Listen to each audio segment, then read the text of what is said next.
My dear students, geo JEE, क्योंकि geo JEE का नारा जो है ना अपना जबरदस्त नारा होता है, क्योंकि अपने पास सिर्फ और सिर्फ जेई की जब प्रिपरेशन अपन करते हैं तो जियो जेई लाइफस्टाइल अपने को अडॉप्ट करनी चाहिए। जियो जेई लाइफस्टाइल क्या होती है my dear friend?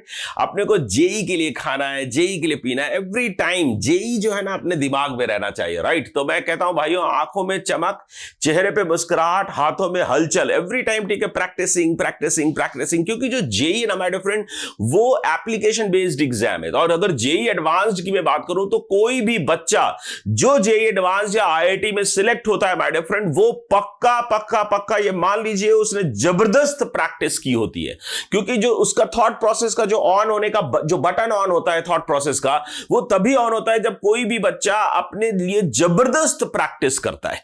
JEE main फिर भी कम प्रैक्टिस से निकल सकता है, लेकिन जेई एडवांस्ड अगर अपने को क्रैक करना है तो जबरदस्त प्रैक्टिस करनी ही होती है ना? तो इसलिए अपन जबरदस्त प्रैक्टिस के लिए लेके आए हैं लास्ट 20 इयर्स के पीवाईक्यूज। इसका मतलब समझते हो ना माय डियर फ्रेंड? और मैं जो चैप्टर अभी डिस्कस करने जा रहा हूं, वेक्टर्स एंड 3D, इसमें हर साल एवरी ईयर मिनिमम 3 से 4 प्रॉब्लम्स आते हैं, जेई एडवांस दोनों पेपर मिला करके, राइट? सो ठीक है, सोचो ना यार, 18 36 क्वेश्चंस होते हैं और 4 क्वेश्चंस की मैं बात कर रहा हूं, मोर देन 10% कवर करता है सिर्फ एक टॉपिक, राइट?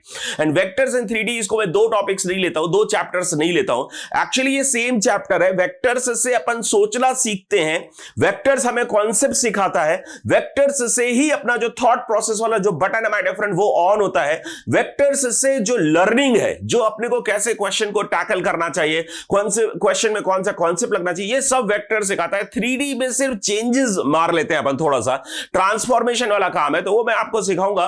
तो माय डियर फ्रेंड, ठीक है, वेक्टर्स एंड 3D में जो अपन आज इस वाले लेक्चर में करने वाले हैं, ये जो अपना सेशन है, इसमें अपन 2022 और 2023 2 साल के पेपर्स कर रहे हैं माय डियर फ्रेंड। 2022 एंड 2023 में जो आए हुए क्वेश्चंस हैं वेक्टर्स में, वो अपन करने वाले हैं, राइट? सो ठीक है, मैथ्स अगर करना है माय डियर फ्रेंड तो क्या करना है बोलिए? Practice practice and practice. और प्रैक्टिस डिफरेंट 3 तरीके की होती है, वो मैं बताऊंगा आपको। पहले अपन स्टार्ट करते हैं माय डियर फ्रेंड, ठीक है, क्वेश्चन स्टार्ट कर लेते हैं विदाउट वेस्टिंग मच टाइम। अपन पहला अपना सेशन स्टार्ट करते हैं, क्वेश्चन स्टार्ट करते हैं। तो माय डियर फ्रेंड अपन करने क्या वाले हैं और अपन काम कैसे करेंगे ये भी मैं बता देता हूं आपको। भाई साहब, अपने को जेई एडवांस्ड के क्वेश्चन सॉल्व करने हैं। And vectors and 3D is one of the most difficult chapter, right? एक बहुत बढ़िया चैप्टर है, डिफिकल्ट चैप्टर है। इसमें आसान क्वेश्चंस भी देखने में डिफिकल्ट लगते हैं। क्यों? क्योंकि अपन रोजमर्रा के टाइम पे डेली रूटीन में अपन वेक्टर्स को यूज नहीं करते हैं my dear friend. I cap, J cap और के कैप, ये मतलब मैथमेटिकल जो लैंग्वेज है माय डियर फ्रेंड, वो अपने आप में डिफिकल्ट होती है। और वेक्टर्स एंड 3D जो चैप्टर है माय डियर फ्रेंड, इसमें प्लेन भी आता है, स्ट्रेट लाइन भी आता है। 3D की बात करते हैं तो जनरली 3D में अपना जो कहना चाहिए मन की आंखें हैं, वो कई बार दूर तक नहीं देख पाती। तो मैं आपको ये सब सिखाऊंगा 3D में कैसे क्वेश्चंस को टैकल करना चाहिए। तो अपन इसके क्वेश्चंस के साथ साथ अपन बात करेंगे कौन सा कॉन्सेप्ट पर्टिकुलर क्वेश्चन में लग रहा है और क्या इंपॉर्टेंट टिप्स है, कैसे क्वेश्चन को अपने को टैकल करना चाहिए। ये क्वेश्चन अगर एग्जामिनेशन में जेई एडवांस 2024 2025 जो भी आपका साल है उसमें अगर रखा होता तो आप कैसे अटेम्प्ट करते, तो पेपर को कैसे अटेम्प्ट करना चाहिए, पेपर में अगर ये क्वेश्चन होता तो ये राउंड 1 क्वेश्चन होता या राउंड 2 क्वेश्चन होता, ये सब टिप्स मैं आपको देते हुए जाऊंगा, राइट? सो ठीक है, this is going to be a complete session, complete learning session, जो कि आपकी लाइफ को, आपका जो प्रिपरेशन लेवल है उसको काफी अपलिफ्ट करेगा, काफी अपग्रेड करेगा, राइट? सो ठीक है, अपन स्टार्ट करते हैं माय डियर फ्रेंड। देखो, जेई एडवांस 2023 अगर मैं बात करूं, ये जो फर्स्ट क्वेश्चन है जेई एडवांस 2023 पेपर 2 का क्वेश्चन है, सिंगल चॉइस करेक्ट क्वेश्चन है, right? Single choice correct question है।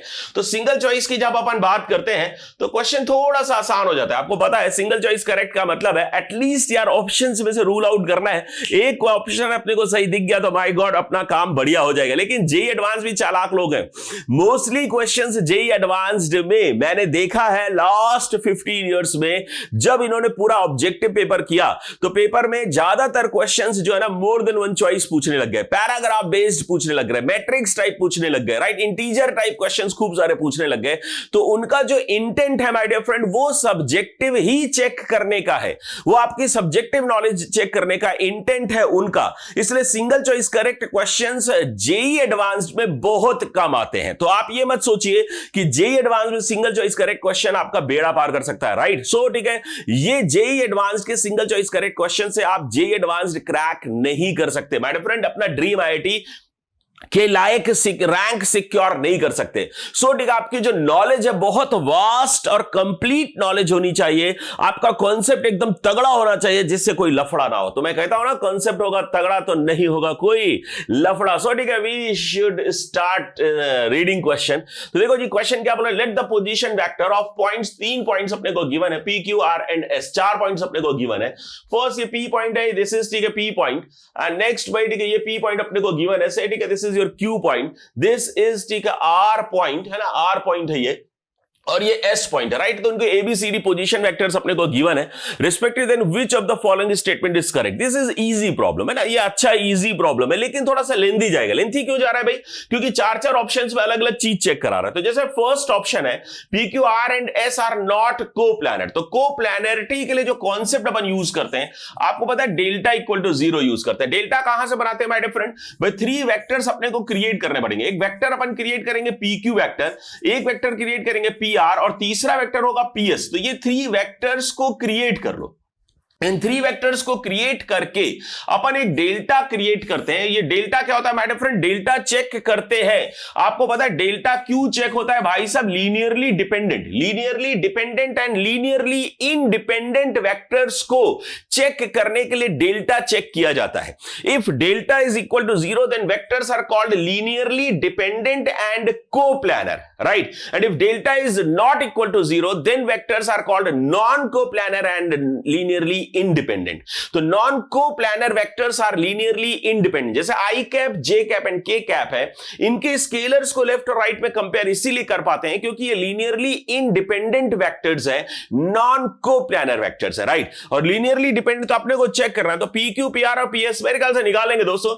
तो पी क्यू वेक्टर क्या होगा, जल्दी बताओ यार, पी क्यू वेक्टर क्या होगा भाई, पी क्यू वेक्टर आ जाएगा भाई बी माइनस ए, PR वेक्टर होगा C minus A, and PS vector होगा D माइनस ए, राइट। तो यहां से 3 वेक्टर्स निकाल करके आप I कैप, J कैप और K कैप, तो PQ के स्केलर्स को फर्स्ट रो में, PR के स्केलर्स को सेकंड रो एंड PS के स्केलर्स को थर्ड रो में पुट करोगे, राइट। तो जब अपन पुट करते हैं तो ये जो delta my dear friend, this is coming not equal to 0, this is नहीं, दिस जो नॉन कोप्लैनर बोल रहा है, तो this is coming equal to 0। The points PQ, R and S are not coplanar, तो delta is coming equal to 0। तो आप अपन delta भी चेक मत करो, है ना। अपने को पता है यार ये सबसे लेंदी अप्रोच है, मतलब ये सबसे लेंदी ऑप्शन है, तो इसको अपन बाद में चेक करेंगे क्योंकि सिंगल चॉइस करेक्ट है। एक भी ऑप्शन अगर अपने को करेक्ट मिल गया तो अपना मजा आ जाएगा, वहीं पर अपना क्वेश्चन सॉल्व करने का जो प्रोसेस है वो स्टॉप हो जाएगा, राइट। तो अपन आते हैं पहले बी को चेक करते हैं। बी क्या बोल रहा है, B plus 2d/3 is the position vector of a point which divides PR internally in the ratio 5:4 और PR को externally in the same ratio divide कर रहा है। तो अपन क्या करते हैं दोस्तों, सेक्शन फॉर्मूला लगाते हैं। सेक्शन फॉर्मूला लगाओगे तो सबसे पहले तो क्या करो यार, b प्लस 2d/3 लिख लो। तो b प्लस 2d/3, तो this is simply equals to, b अपने को गिवन है, तो b is what, 3i cap, चेक करिएगा please, 3i cap plus 6j cap plus 3k cap, ठीक है, this is your b, right. And 2d है ना, ये छोटी सी मजदूरी है, प्रॉब्लम इजी है, मैंने पहले ही बोला, तो आसान क्वेश्चन है, ठीक है। छोटा सा अपन को है ना सेक्शन फॉर्मूला लगा रहे हैं और एक जगह पर ये लगा रहे हैं b प्लस 2d/3, तो 2d, ठीक है, जब आप सॉल्व करोगे तो 2 into 2i cap plus j cap plus k cap, ठीक है, this whole divided by 3, right. इसको सॉल्व मत करो, मैं आपको सजेस्ट करूंगा कि अभी सॉल्व मत करो, है ना, अभी उसको भी लिख लो, अभी वो पॉइंट भी लिख लो which divides PR internally in the ratio 5:4। तो इसका मतलब क्या आ जाएगा भाई, ठीक है, 5 PR, तो इसका लगा रहा होगा 4p, है ना, 5:4 है PR, तो 4 into P and 5 into R, right. तो 4p plus 5R divided by 9, right, यही तो होगा यार। तो 4p, 4 इंटू P, तो 4 इंटू ए वेक्टर जो अपने पास आ रहा होगा, that is what, I cap plus 2j cap plus 5 plus है माइनस है, अरे माइनस, तो माइनस ठीक है 5k कैप। सो एक बार ध्यान रखिएगा प्लीज, है ना, तो एक बार ठीक है डेटा पे ध्यान रखिएगा, कहीं कोई लफड़ा नहीं होना चाहिए। Minus 5k cap, this is your 4p vector, plus 5r लिखने जा रहा हूं, हो 5r लिख देता हूं, लिख दू जो, ठीक है, ओके ओके। तो r means what, c vector, 17/5 I cap plus, ठीक है, next is plus 16/5 J cap plus 7k cap, right, plus 16/5 J cap plus 7k cap, right, and this whole divided by 9। Okay, तो sir ठीक है, this is your, अपन B option check कर रहे हैं। B option check करने के लिए अब देखो समझना है ध्यान से, तो 5 कैंसिल हो गया, एक आध स्केलर्स को कंपेयर करो पहले, भाई फर्स्ट आई कैप और जे कैप को कंपेयर कर लेते हैं, राइट। तो यहां से देखो 5 इंटू 5 कितना आ रहा है दोस्त, 17 आई कैप, 17 आई कैप प्लस 4, तो इसका मतलब 21 आई कैप आ रहा है। चलो जी नेक्स्ट, ठीक है, जे कैप और चेक करते हैं, तो यहां से 8 जे कैप आ रहा है, यहां से 5 इंटू 5 अपन ने कैंसिल किया, तो 16 जे कैप और प्लस 8 24 जे कैप, 24 जे कैप। सिमिलरली अपन ठीक है के कैप भी कर लेंगे यार, थोड़ा सा देखो ये सब भी छोटी सी क्लेवरनेस तो होनी चाहिए, स्मार्टनेस तो होनी चाहिए क्वेश्चन को सॉल्व करने के लिए, चाहे वो जेई मेन हो या जेई एडवांस्ड हो। ऑप्शंस अगर रखे हैं तो कहीं पर भी आप टाइम सेव कर सकते हो, पतली गली से निकल सकते हो तो निकलना चाहिए, राइट। तो अपन यहां पे मजदूरी करने से अपने को क्या हासिल होगा यार, आंसर लाने से अपने को नंबर मिलेगा, राइट। तो यहां पर देखो दोस्त, ठीक है, ये अपने पास 3 है, वहां पर डिनोमिनेटर है 9, तो क्या करो यार 3 से ऊपर नीचे मल्टीप्लाई कर लेते हैं, राइट, मल्टीप्लाई डिवाइड कर लिया। तब देखो यहां से अगर मैं बात करूं तो 3 आई कैप, और यहां से ठीक है 2 आई कैप, 2 to 4, तो 4 प्लस 3 7 आई कैप इंटू 3, तो 21 आई कैप आ रहा। क्या बात है, आंखों में चमक, क्या बात है, राइट। नेक्स्ट पे ठीक है 6 J cap and 2 J cap, 8 J cap into, हो मजा आ गया, आनंद आ रहा है, राइट। तो भाई साहब 2 आई कैप प्लस 2 24 जे कैप। अभी अगर अपने को अच्छा लग रहा हो कि भाई बी कंप्लीटली मैच कर सकता है, तो के कैप भी कर लेते हैं, जिससे कि कोई डाउट मन में ना रहे, क्योंकि 66% अपन आंसर तक पहुंच चुके हैं, राइट। तो अगर मैं के कैप की बात करूं, this is 2k cap and 3k cap, 5k cap, right, into 3 15k cap, तो 15k cap, this whole divided by 9 आ रहा होगा, ओके जी, राइट। यहां पे के कैप यहां पर भी देख लेते हैं, के कैप इज व्हाट 35 आ रहा है, और यहां से -20 आ रहा है, तो इसका मतलब 15k कैप ही आ रहा है। तो भाई साहब ये बी ऑप्शन करेक्ट आ चुका है, और अपन ने जेईई एडवांस 2023 पेपर 2 का सिंगल चॉइस करेक्ट, जिसकी मार्किंग 3 मार्क्स थी, 3 मार्क अपन की झोली में आ चुके हैं। अपन ने 3 मार्क का क्वेश्चन फोड़ दिया है। इतना बड़ा क्वेश्चन था माय डियर फ्रेंड, फिर अब कितना फिसड्डी क्वेश्चन था, कितने आसानी से सॉल्व कर सकते हैं। अब देखो लर्निंग के लिए मैं एक आध ऑप्शंस और है उनकी भी बात करते हैं। देखो फर्स्ट का प्रोसेस मैंने बता दिया है कि भाई साहब डेल्टा निकालना होता है पीक्यू पीआर एंड पीएस निकाल करके। तो कॉन्सेप्ट ऑफ कोप्लैनरिटी ऑफ वेक्टर्स मैंने आपको डिस्कस कर लिया है। अभी देखो डी ऑप्शन जो है, this is very good option. यहां पे भी आंसर फंसा सकता था। अगर यहां पर आंसर फंसा था the square of magnitude of vector B cross D, तो ये पता है कौन सा कॉन्सेप्ट जा रहा है, दिस इज लैग्रेंजेस आइडेंटिटी। अब देखो b क्रॉस d इज 95 बोल रहा है, समझिएगा प्लीज प्लीज प्लीज ध्यान से समझिएगा। तो क्या बोल रहा है, ठीक है, square of the magnitude of the vector b cross d is 95। तो आप क्या कर सकते हो यार, mod of b cross d whole square equals to mod b square mod d square minus b dot d whole square, right. This is called Lagrange's identity. तो mod of B cross D whole square अपने को चाहिए, mod B square mod B D square. क्या हम mod B square निकाल सकते हैं भैया, 9 प्लस 36 प्लस 9 आराम से आ जाएगा, राइट। मॉड डी स्क्वायर भी निकाल सकते हो, डी अपने को कंप्लीटली गिवन है तो ये अपन के पास आ जाएगा, minus B dot D whole square. तो बी आपको पता है, डी आपको पता है, तो खट से इसका डॉट प्रोडक्ट निकाल लोगे भैया, 3 इंटू 2 6 आई cap plus 6 into 1 6 J cap plus 3 into 1 3 के कैप, राइट। तो यहां से बी डॉट डी आ गया, B dot D whole square, right. तो B dot D whole square उसका मॉड्यूलस स्क्वायर कर लेना है, उसका मॉड्यूलस बी डॉट डी जो है, तो आई कैप जे कैप के कैप तो आएगा नहीं, डॉट प्रोडक्ट की बात कर रहा है। तो इसका 3 इंटू 2 6 आ रहा होगा। तो अगर मैं बी डॉट डी निकालना चाहूं तो B dot D equals to कितना आएगा, स्केलर प्रोडक्ट है माय डियर फ्रेंड, 3 इंटू 2 6, तो आई कैप के साथ 6 आ रहा है। नेक्स्ट बेटी 6 जे कैप, तो 6 इंटू 6 6 इंटू 1 ये आ गया। नेक्स्ट बेटी 3, तो ये अपन के पास आ जाएगा। तो अब आपको B dot D whole square चाहिए, तो ये क्या आएगा 36 प्लस 9, राइट। तो जब आप सॉल्व करते हो तो ये equals B cross D whole square, ये 99 आता है एक्चुअली। B cross D जो है ना, the square of the magnitude of the vector B cross D is not 95, it is 99। सो ठीक है, D is not correct option. अब देख लेते हैं यार क्या क्या कॉन्सेप्ट अपन ने लगाया है। अपन ने कोप्लानरिटी ऑफ वेक्टर्स और पॉइंट्स लगाया है, ठीक बात है, मैंने समझा दिया आपको। सेक्शन फॉर्मूला आपको आता है, मैंने समझा दिया है फिर भी, राइट। सेक्शन फॉर्मूला कैसे लगाते हैं, लैग्रेंजेस आइडेंटिटी आपको पता है कि भाई कहीं पर भी mod of A cross B square अपने को चाहिए, तो this is mod A square into mod B square minus A dot B whole square, क्योंकि आपको पता है sine square theta plus cos square theta equals to 1, right. तो ये mod A square mod B square sine square theta आ रहा है, this is mod A square mod B square minus mod A square mod B square cos square theta. तो mod A square mod B square positive number पूरे में divide कर दीजिए, यहां से sine square theta plus cos square theta equal to 1 आ जाता है। This is something called Lagrange's identity, right। इसमें टिप्स क्या है कि भाई रूल आउट ऑप्शंस को रूल आउट करके सॉल्व करना चाहिए। राउंड वन प्रॉब्लम है, it is a easy problem, right, its is easy problem, but patience के साथ खेलना चाहिए। जेई एडवांस्ड है, कहीं पर भी आप मिस्टेक कर सकते हो, क्योंकि आपको पता है दोस्तों,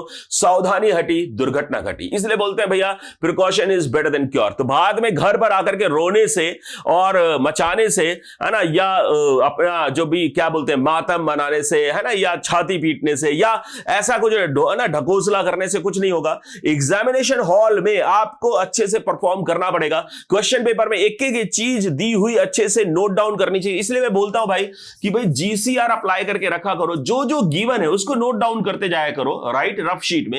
और फिर जो कॉन्सेप्ट लग रहा है उसको जैसे जैसे गिवन डेटा को आप नोट करोगे, ऑटोमेटिकली जो कॉन्सेप्ट वहां पे इन्वॉल्व होगा वो आपके दिमाग में क्लिक करेगा, तो कॉन्सेप्ट भी लिख सकते हो और जो रिक्वायर्ड है वो भी लिख करके प्रॉब्लम सॉल्व कर सकते हो माय डियर फ्रेंड। क्योंकि जेई एडवांस की अगर मैं बात करूं तो टाइम सफिशिएंट होता है, कई बार क्वेश्चंस कम पड़ जाते हैं कि भाई कौन सा वाला करूं, आता तो कोई नहीं है। चलो जी नेक्स्ट बैठे के मैं मानता हूं कि we are champions and champions की तरह क्वेश्चंस को फोड़ेंगे, राइट। ओके, बढ़ते हैं नेक्स्ट प्रॉब्लम में। So this question belongs to again vector JEE Advanced 2023 paper 1, right. और ये देखो इंटीजर टाइप क्वेश्चन है। कैसा क्वेश्चन है दोस्तों, इंटीजर टाइप क्वेश्चन है। और जेई ने ना, जेई एडवांस की बात कर रहा हूं मैं, है ना, जब भी अपन जेई बात करेंगे, जेई एडवांस की बात करेंगे, आईआईटी जेई बोलूंगा तब भी जेई एडवांस की बात करेंगे, अपन सिर्फ जेई एडवांस की ही यहां पर बात करेंगे, राइट। सो ठीक है, because we are champions, JEE Main नहीं, अपन यहां पर जेई एडवांस की बात करें। वैसे भी जेई मेन का भी जो मैथ्स का लेवल है ना माय डियर फ्रेंड, काफी अच्छा लेवल आता है, काफी डिफिकल्ट क्वेश्चंस भी आ जाते हैं। अप्रॉक्सीमेटली मुझे ऐसा लगता है 30 से 40% जो टच करते हैं जेई मेंस मैथ्स की बात कर रहा हूं सिर्फ, वो लगभग जेई एडवांस के जो इजी टाइप के क्वेश्चंस होते हैं और जेई मेन के जो डिफिकल्ट क्वेश्चंस होते हैं, उनका अगर इंटरसेक्शन निकाला जाए तो approximately 30% of JEE Main paper आ जाता है, राइट। सो ठीक है, वहां पर जेई एडवांस लेवल के क्वेश्चंस पूछ लेते हैं, है ना। तो अपन ठीक है, यहां पर देखो जेई एडवांस 2023 पेपर 1 का क्वेश्चन है, इंटीजर टाइप क्वेश्चन है। तो मैं क्या बोलना चाह रहा था, जेई एडवांस्ड में ज्यादातर क्वेश्चंस आजकल इंटीजर टाइप पूछने लगे हैं। मेरे ख्याल से लगभग मैंने देखा यार, इंटीजर टाइप एक डेसिमल वाला होता है, 2 प्लेसेस तक राउंड ऑफ करके पूछते हैं। एक तो वो होता है क्वेश्चन जो न्यूमेरिक रिस्पांस अपन बोलते हैं, उसको इंटीजर टाइप नहीं बोलते, न्यूमेरिकल रिस्पांस वाले क्वेश्चंस होते हैं, राइट। और एक इंटीजर टाइप होता है जिसमें सिर्फ इंटीजर्स आंसर आते हैं। तो ऐसा भी देखा गया कि पैराग्राफ में इंटीजर टाइप पूछ लेते हैं, राइट, लास्ट में भी इंटीजर टाइप पूछ लेते हैं, है ना, और उसके बाद वो डेसिमल वाले भी क्वेश्चंस पूछ लेते हैं। ऐसे ऐसे करके 3 4 5 क्वेश्चंस को छोड़ दे तो पूरे के पूरे इंटीजर टाइप क्वेश्चंस या मोर देन वन चॉइस क्वेश्चन से ही पूछते हैं। 3-4 क्वेश्चन सिंगल चॉइस पूछ करके आसान करते हैं अपने ऊपर। और बहुत बार देखा गया है पेपर 1 में सिंगल चॉइस दिख जाता है, पेपर 2 में सिंगल चॉइस कई बार नहीं दिखता है, राइट। तो यहां पर देखो भाई, let P be the plane, बहुत ही जबरदस्त क्वेश्चन है, अच्छे से पढ़िएगा। देखो क्वेश्चन क्या बोला, let P be the plane. तो प्लेन का इक्वेशन अपने को दिया हुआ है, प्लेन का इक्वेशन अपन को दिया है। प्लेन की इक्वेशन का मतलब होता है यार, प्लेन का एक नॉर्मल वेक्टर दिया होता है और प्लेन पर एक पॉइंट गिवन होता है, राइट। तो पॉइंट अपन निकाल नहीं पाते, लेकिन प्लेन का नॉर्मल वेक्टर अपने को दिया होता है, राइट। तो यहां पर मैं ऐसे कर देता हूं कि भाई प्लेन का नॉर्मल वेक्टर अपने को दिया है ना, राइट। तो यहां पर देखो नॉर्मल वेक्टर क्या होता है, वही आपको पता है, ax plus by plus cz equals to d में ये जो ai cap plus bj cap plus ck cap है, ये नॉर्मल वेक्टर होता है, राइट। तो मैं लिख लेता हूं, चलो। तो यहां पर ठीक है, नॉर्मल वेक्टर अपने पास आ रहा है √3i कैप। अब बात हुई है तो लिख ही लेता हूं यार, है ना, आगे तो लिखना ही अपने को, √3i cap plus 2j cap plus 3k cap, right. This is what normal vector of the plane, right. तो आप देखो क्या बोल रहा है भाई, ठीक है, एस जो है कुछ, अब ये जेई इसी के लिए जाना जाता है माय डियर फ्रेंड, आईडीजी इसके लिए जाना जाता है कि वो कान को घुमा के पकड़ते कान को सीधे से नहीं पकड़ते, कान को घुमा के पकड़ते हैं और बच्चों को परेशान करने में उनको बेहद मजा आता है। इसलिए मैं बोलता भी हूं कि यार जो जेई एडवांस या जो जेई है ना, ये बेवफा सनम की तरह होता है, राइट। इसके ऊपर बिलीव नहीं करना चाहिए, इसके ऊपर कभी फेथ नहीं करना चाहिए, कभी भी धोखा दे सकता है, राइट। तो अपन देखो एस एक इन्होंने सेट डिफाइन कर दिया, अल्फा ए के plus beta J K plus gamma K type vectors हैं, जो कि सारे के सारे यूनिट वेक्टर्स हैं, and the distance of alpha beta gamma from the plane P is 7/2, right. Okay, let U V W be 3 distinct vectors in S. इसका मतलब ये सारे के सारे यूनिट वेक्टर्स हैं, तीनों यूनिट वेक्टर्स हैं। नंबर 1 बात इन्होंने दे दी, तो यहां पर ये दे रहे हैं, जीसीआर लगा रहा हूं यार कि भैया जो जो दिया है वो अपन पकड़ लेते हैं, लिख लेते हैं, थोड़ा सा जो जो दे रहा है वो लिख लेते हैं, राइट। और यूवीडब्ल्यू जो है ना, वो सारे के सारे जो पॉइंट्स हैं लाई कर रहे हैं on the plane S, right, plane P, right. Plane P से 7/2 डिस्टेंस, मतलब एस सेट को बिलोंग करते हैं और प्लेन पी से 7/2 डिस्टेंस पर है। इसका मतलब है यूवीडब्ल्यू जो वेक्टर्स डिफाइन करेंगे, लेट थ्री वेक्टर्स जो डिफाइन करेंगे वो को प्लानर होंगे, मतलब तीनों वेक्टर्स से जो एक ट्रायंगल टाइप कुछ बनेगा तीनों पॉइंट्स से, राइट। तो यहां पर ठीक है, देखते हैं भाई इनकी तीनों की डिस्टेंस जो है वो 7/2 अपने को गिवन है। वॉल्यूम ऑफ द पैरेललोपाइड, वॉल्यूम का पूछ रहे हैं, वॉल्यूम के बारे में बात करना चाहते हैं। तो वॉल्यूम ऑफ पैरेललोपाइड आपको पता है, वॉल्यूम अगर मैं निकालूं पैरेललोपाइड का, अगर मैं वॉल्यूम डिफाइन करूंगा तो that would be box you box V W, right. तो ये अपन ठीक है बॉक्स, और अगर मैं यहीं पर वॉल्यूम ऑफ टेट्राहेड्रन की बात करूं तो वॉल्यूम ऑफ टेट्राहेड्रन आता है 1/6, ठीक है, यूवीडब्ल्यू, राइट। तो यहां पर ठीक है बॉक्स प्रोडक्ट की बात कर रहे हैं, तो बॉक्स प्रोडक्ट या स्केलेटल प्रोडक्ट की बात करते हैं, वहां से वॉल्यूम निकलता है। तो ये कुछ मोटा मोटा आइडिया अपने पास आ गया। अब देखो समझने की कोशिश करते हैं कि क्वेश्चन में क्या दिया, तो फिर से एक बार देख लेते हैं।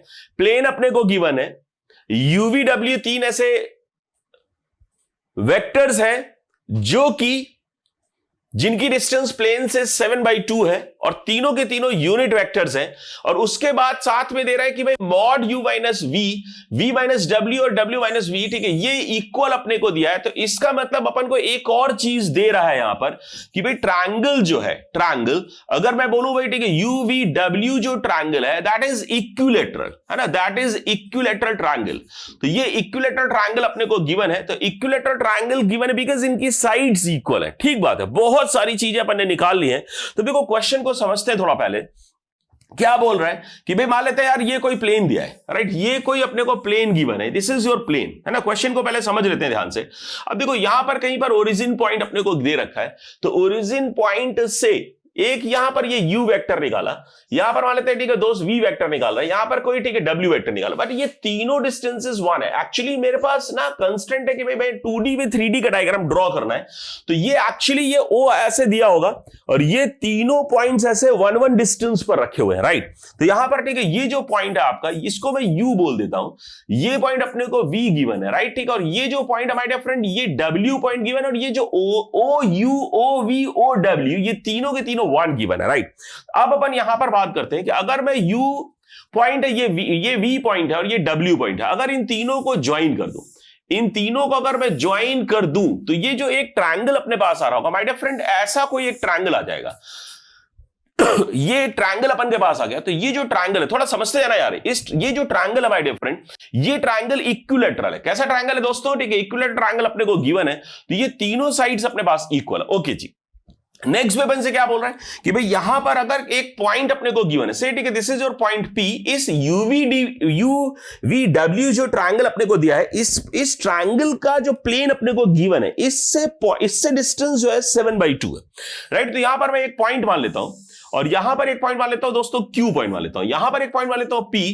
तो यहां पर अपने को जो गिवन है my dear friend, PQ equals to 7/2 given है, PQ इक्वल्स टू 7/2 अपने को गिवन है। फर्स्ट थिंग अपने को ये गिवन है। सेकंड थिंग अगर अपन चाहें तो OP निकाल सकते हैं, OP डिस्टेंस कितना होगा। तो ये जो माय डियर फ्रेंड, ये जो प्लेन अपने को गिवन है √3x + 2y + 3 equals to 16, and OPO origin point मान लेते हैं। तो OP डिस्टेंस आप निकालोगे तो आ जाएगा भाई -16। वो फॉर्मूला तो पता होगा ना दोस्तों कि भाई अपन के पास होता है mod of AX1 + BY1 + CZ1 + D divided by √√(((((() under A square plus B square plus C square, this is perpendicular distance of a point from a plane, right, this is perpendicular distance of a point, है ना, point मान लेते हैं भाई, ठीक है, ये perpendicular distance का फॉर्मूला है, तो ये परपेंडिकुलर डिस्टेंस इक्वल्स टू अपने पास आ गया, right, mod of A x1 plus B Y plus C z1 plus D A X plus B Y plus C Z plus D plane है आपका, x1 y1 z1 एक point है जहां से अपन परपेंडिकुलर डिस्टेंस निकाल रहे हैं, तो अभी मैं ओरिजिन पॉइंट से निकाल रहा हूं, तो यहां पर x equal to 0, y equal to 0, z equal to 0, 16 को इधर लाऊंगा,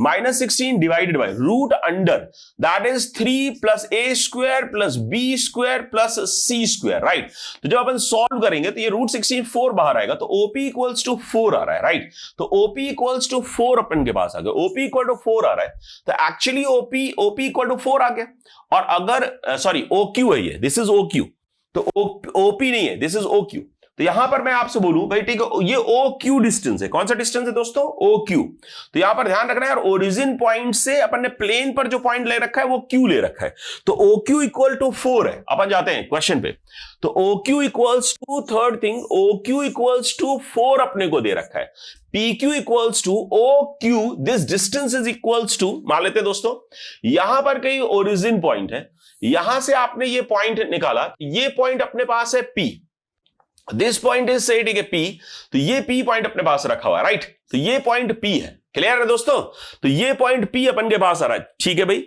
और नेक्स्ट अपन बोलते हैं यार कि OP अपने पास डिस्टेंस आ गया, OQ डिस्टेंस अपन के पास कितना आ रहा है 4, PQ डिस्टेंस कितना है 7/2, तो OP इक्वल्स टू हाफ आ जाएगा, तो this distance equals to half, और ये जो OU डिस्टेंस है दिस इज इक्वल्स टू 1, तो अगर मैं PU डिस्टेंस निकालूं, ये 90 डिग्री मान लेते हैं, तो PU जो डिस्टेंस होगा, तो यहां से ठीक है फोर्थ डिस्टेंस निकालने जा रहा हूं, PU बोलिए या PV बोलिए या PW बोलिए, एक ही बात है, क्योंकि ये जो P पॉइंट है my dear friend, this is nothing but circumcentre, एक ट्रायंगल कैसा गिवन है, इक्विलैटरल ट्रायंगल अपने को गिवन है, तो P पॉइंट सर्कमसेंटर होगा, थोड़ा डायग्राम 19-20 हो सकता है, it should be like here only, right, ये P पॉइंट होना चाहिए, तो यहां पर ठीक है अपन है ना, ये मैं सोच रहा था कि यार इरेज करूं क्या, तो छोड़ते हैं यार अपन, ठीक है, यहां पर समझते हैं कि भाई जो OP ये डिस्टेंसेस का समझो, ये 1 है, ये भी 1 है, ये भी 1 है, और OP की जो प्लेन, ये जो UVW प्लेन है, ये डिस्टेंस हाफ है, तो इसका मतलब ये जो डिस्टेंस होगा, this is what your capital R, this is what your capital R, तो ये कैपिटल R है, राइट, ये कैपिटल R है, तो अपन को पता है यार, यहां से अगर मैं परपेंडिकुलर ड्रॉप करूंगा, है ना, यहां से अगर मैं परपेंडिकुलर ड्रॉप करूं, तो ये जो है ना, ये जो डिस्टेंस होगा, एक्चुअली ये जो डिस्टेंस है, ये डिस्टेंस जो है ना, ये डिस्टेंस और ये डिस्टेंस इक्वल होगा, ये m जो है ना, इसका मिड पॉइंट होगा, UV का मिड पॉइंट होगा m, राइट, तो P आपका सर्कमसेंटर आ गया, तो PU PV and PW equals to अपन के पास आ रहा होगा रूट अंडर, चेक करिएगा प्लीज, 1 - 1/4, राइट, 1 - 1/4, तो ये आपके पास, ठीक है भाई साहब, ये आपका प्लेन दिया हुआ है, राइट, तो ध्यान रखो यार, जो चल रहा है कहानी समझते जाओ, डिस्टेंस पे डिस्टेंस निकाल रहा हूं, सबसे पहले PQ डिस्टेंस 7/2 दिया था, OQ अपन ने निकाला 4, तो OP इक्वल्स टू आ गया half, OP equals to half आ गया, तो OP इक्वल टू हाफ आ रहा है, ये डिस्टेंस आपको 1 ऑलरेडी गिवन है, मैं PU निकाल रहा हूं, PU मैं क्यों निकाल रहा हूं, क्योंकि मैं length of the side of the triangle निकालना चाह रहा हूं, length of the side of the triangle मैं क्यों निकालना चाह रहा हूं, क्योंकि आपको पता है कि भाई वॉल्यूम ऑफ जो टेट्राहेड्रन होगा, वॉल्यूम ऑफ टेट्राहेड्रन जो होगा by different, that is what 1/3 area of triangle, area of triangle UVW और इनटू हाइट, है ना, इनटू हाइट अपन के पास होगा, और आपको पता है अगर मैंने वॉल्यूम ऑफ टेट्राहेड्रन, ये जो टेट्राहेड्रन मैंने बनाया UVW, है ना, UVWO, ये जो टेट्राहेड्रन मैंने बनाया, अगर मैंने इसका वॉल्यूम निकाल लिया, तो उसका जो 6 टाइम्स होगा वो आपका वॉल्यूम ऑफ पैरेललोपाइप्ड होगा, ये क्वेश्चन देखो कॉन्सेप्ट पूरा लग गया, अपने को दिमाग पूरा क्लियर है कि भाई अपन करना क्या चाहते हैं, सो माय डियर फ्रेंड ना, ये एरिया ऑफ UVW जो है ना, ये अपन को निकालना है, तो ये अपन निकालेंगे दोस्त, ठीक है, फिर हाइट अपने पास आ जाएगा, तो हाइट अपन के पास आ चुका है, एक्चुअली हाइट अपन के पास जो वॉल्यूम ऑफ टेट्राहेड्रन का हाइट है वो हाफ अपने पास आ चुका है, तो लेंथ ऑफ द साइड निकालने का मेरे ख्याल से आपको समझ आ रहा होगा कि भाई क्यों अपन निकाल रहे हैं, तो ये अपन के पास आ जाएगा माय डियर फ्रेंड √3/2 आ गया, √3/2, राइट, तो √3/2 अपन के पास ये PU PV PW है ना, ये जो डिस्टेंस अपने पास है भाई साहब, ये डिस्टेंस अपन के पास आ गया कैपिटल R, जिसको अपन क्या बोल रहे हैं दोस्त, ठीक है, कैपिटल R बोल रहे हैं, this is equals to capital R।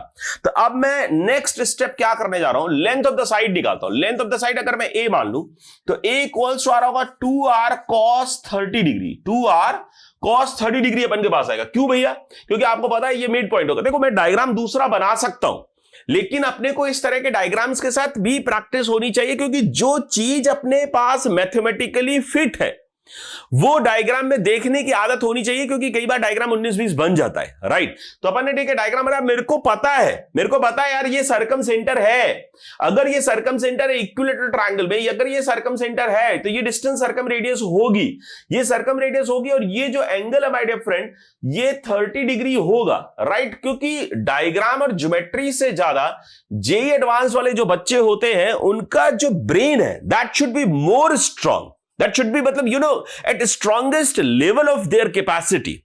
तो घर पे भी अगर कभी डायग्राम थोड़ा बहुत 19-20 बन जाता है तो उस पर सही चीज देखने की आदत डालो, यानी कि सही डायग्राम बनाने के चक्कर में बहुत सारा टाइम वेस्ट कर दिया है, राइट। तो यहां पे 2R cos 30 हो गया।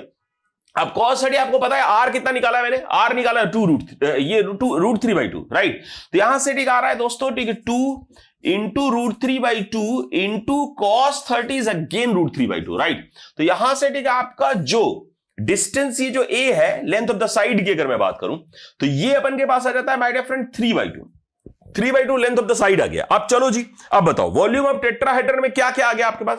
अगर मेरे को एरिया ऑफ ट्रायंगल UVW चाहिए तो मैं निकाल सकता हूं आराम से, इक्विलैटरल ट्रायंगल का फॉर्मूला मेरे को पता है। तो एरिया ऑफ ट्रायंगल अगर निकालना होगा तो √3/4 A²। तो जब अपन सॉल्व करेंगे तो ये 9/4 आ जाएगा। तो ये इक्वल्स टू आ रहा होगा भाई 9√3/16 है ना, 9/4, और ये √3/4 ऑलरेडी था, तो ये एरिया ऑफ ट्रायंगल आ गया। देखो एरिया ऑफ ट्रायंगल आ चुका है भाई साहब, 1/3 अपने को पता है, हाइट अपने को पता है, राइट। तो अब अगर मैं इसको सॉल्व करूं तो 1/3 इंटू 9√3/16 इंटू हाइट की अगर मैं बात करूं तो हाइट इज हाफ, राइट। तो ये अपन के पास है, this is volume of tetrahedron. अब अगर मैं आपसे बोलूं दोस्त कि वॉल्यूम ऑफ पैरेललोपाइप्ड क्या होगा, तो आप बोलोगे sir volume of parallelepiped is equals to 6 times of volume of tetrahedron. तो ये इक्वल्स टू 6, ये 2 और 3 कैंसिल हो जाएगा, तो this would be coming equals to 9√3/16। And ये शायद कुछ अपने को गिवन है, चेक करो यार, ये अपने को गिवन है 80/√3V। V जो है वॉल्यूम ऑफ पैरेललोपाइप्ड है, वो बोल रहा है वॉल्यूम ऑफ पैरेललोपाइप्ड अगर V है तो 80V/√3 की वैल्यू क्या होगी। तो यहां पर मैं देख लेता हूं कि यार V इक्वल्स टू आ रहा है 9√3/16, तो ये लिख सकते हैं यार 80V/√3। तो यहां से आ जाएगा दोस्तों, ठीक है, 80 ठीक है, चेक करना यार क्या था वो, एक बार चेक कर लो फिर से, 9√3/16। तो 9√3/16 इंटू √3, तो √3 माय डियर फ्रेंड कैंसिल हो जाएगा। तो √3 कैंसिल हो गया, 16 5s are 80 आ रहा होगा, तो 9 into 5 equals to 45 आ रहा है। 45 should be your correct answer। तो 45 should be your correct answer। फिर से एक बार छोटा सा रीकैप लेते हैं माय डियर फ्रेंड प्रॉब्लम में। देखो सबसे पहले प्रॉब्लम में क्या बोल रहा था कि ये एक प्लेन दिया था, तो प्लेन का नॉर्मल वेक्टर अपन ने हालांकि लिख लिया था, जिसकी अपने को जरूरत नहीं पड़ी है, चलो जी कोई बात नहीं। बस नेक्स्ट थिंग अपन से बोल रहा था कि भाई एस जो है एक सेट ऑफ पॉइंट्स अपने को गिवन है, एक सेट ऑफ पॉइंट्स है जिसमें सारे के सारे यूनिट वेक्टर्स, मतलब एक सेट ऑफ वेक्टर्स है, एक सेट ऑफ वेक्टर्स है with respect to the origin, like, और जो ओवी है, OU है, OW है, उन सबको वो सारे यूनिट वेक्टर्स होंगे, और उनका डिस्टेंस जो है अगर उनको एक पॉइंट की तरह मान ले, अल्फा बीटा गामा उसके पोजीशन वेक्टर्स मान ले, तो उनकी प्लेन से डिस्टेंस 7/2 है, राइट। सो ठीक है, उन तीनों पॉइंट्स की जो डिस्टेंस थी वो अपन के पास 7/2 थी, तो PQ डिस्टेंस 7/2 गिवन था। ओरिजिन से अपन ने प्लेन का डिस्टेंस निकाला 4 आया, तो OP का डिस्टेंस अपने पास हाफ आया। OP का डिस्टेंस अगर हाफ आ रहा था, 1 डिस्टेंस अपने को पता था, पाइथागोरस थ्योरम लगा करके अपन ने कैपिटल R सर्कम रेडियस निकाला। सर्कम रेडियस इक्विलैटरल ट्रायंगल में अगर ये सर्कम रेडियस है तो length of the side 2R cos 30 होता है।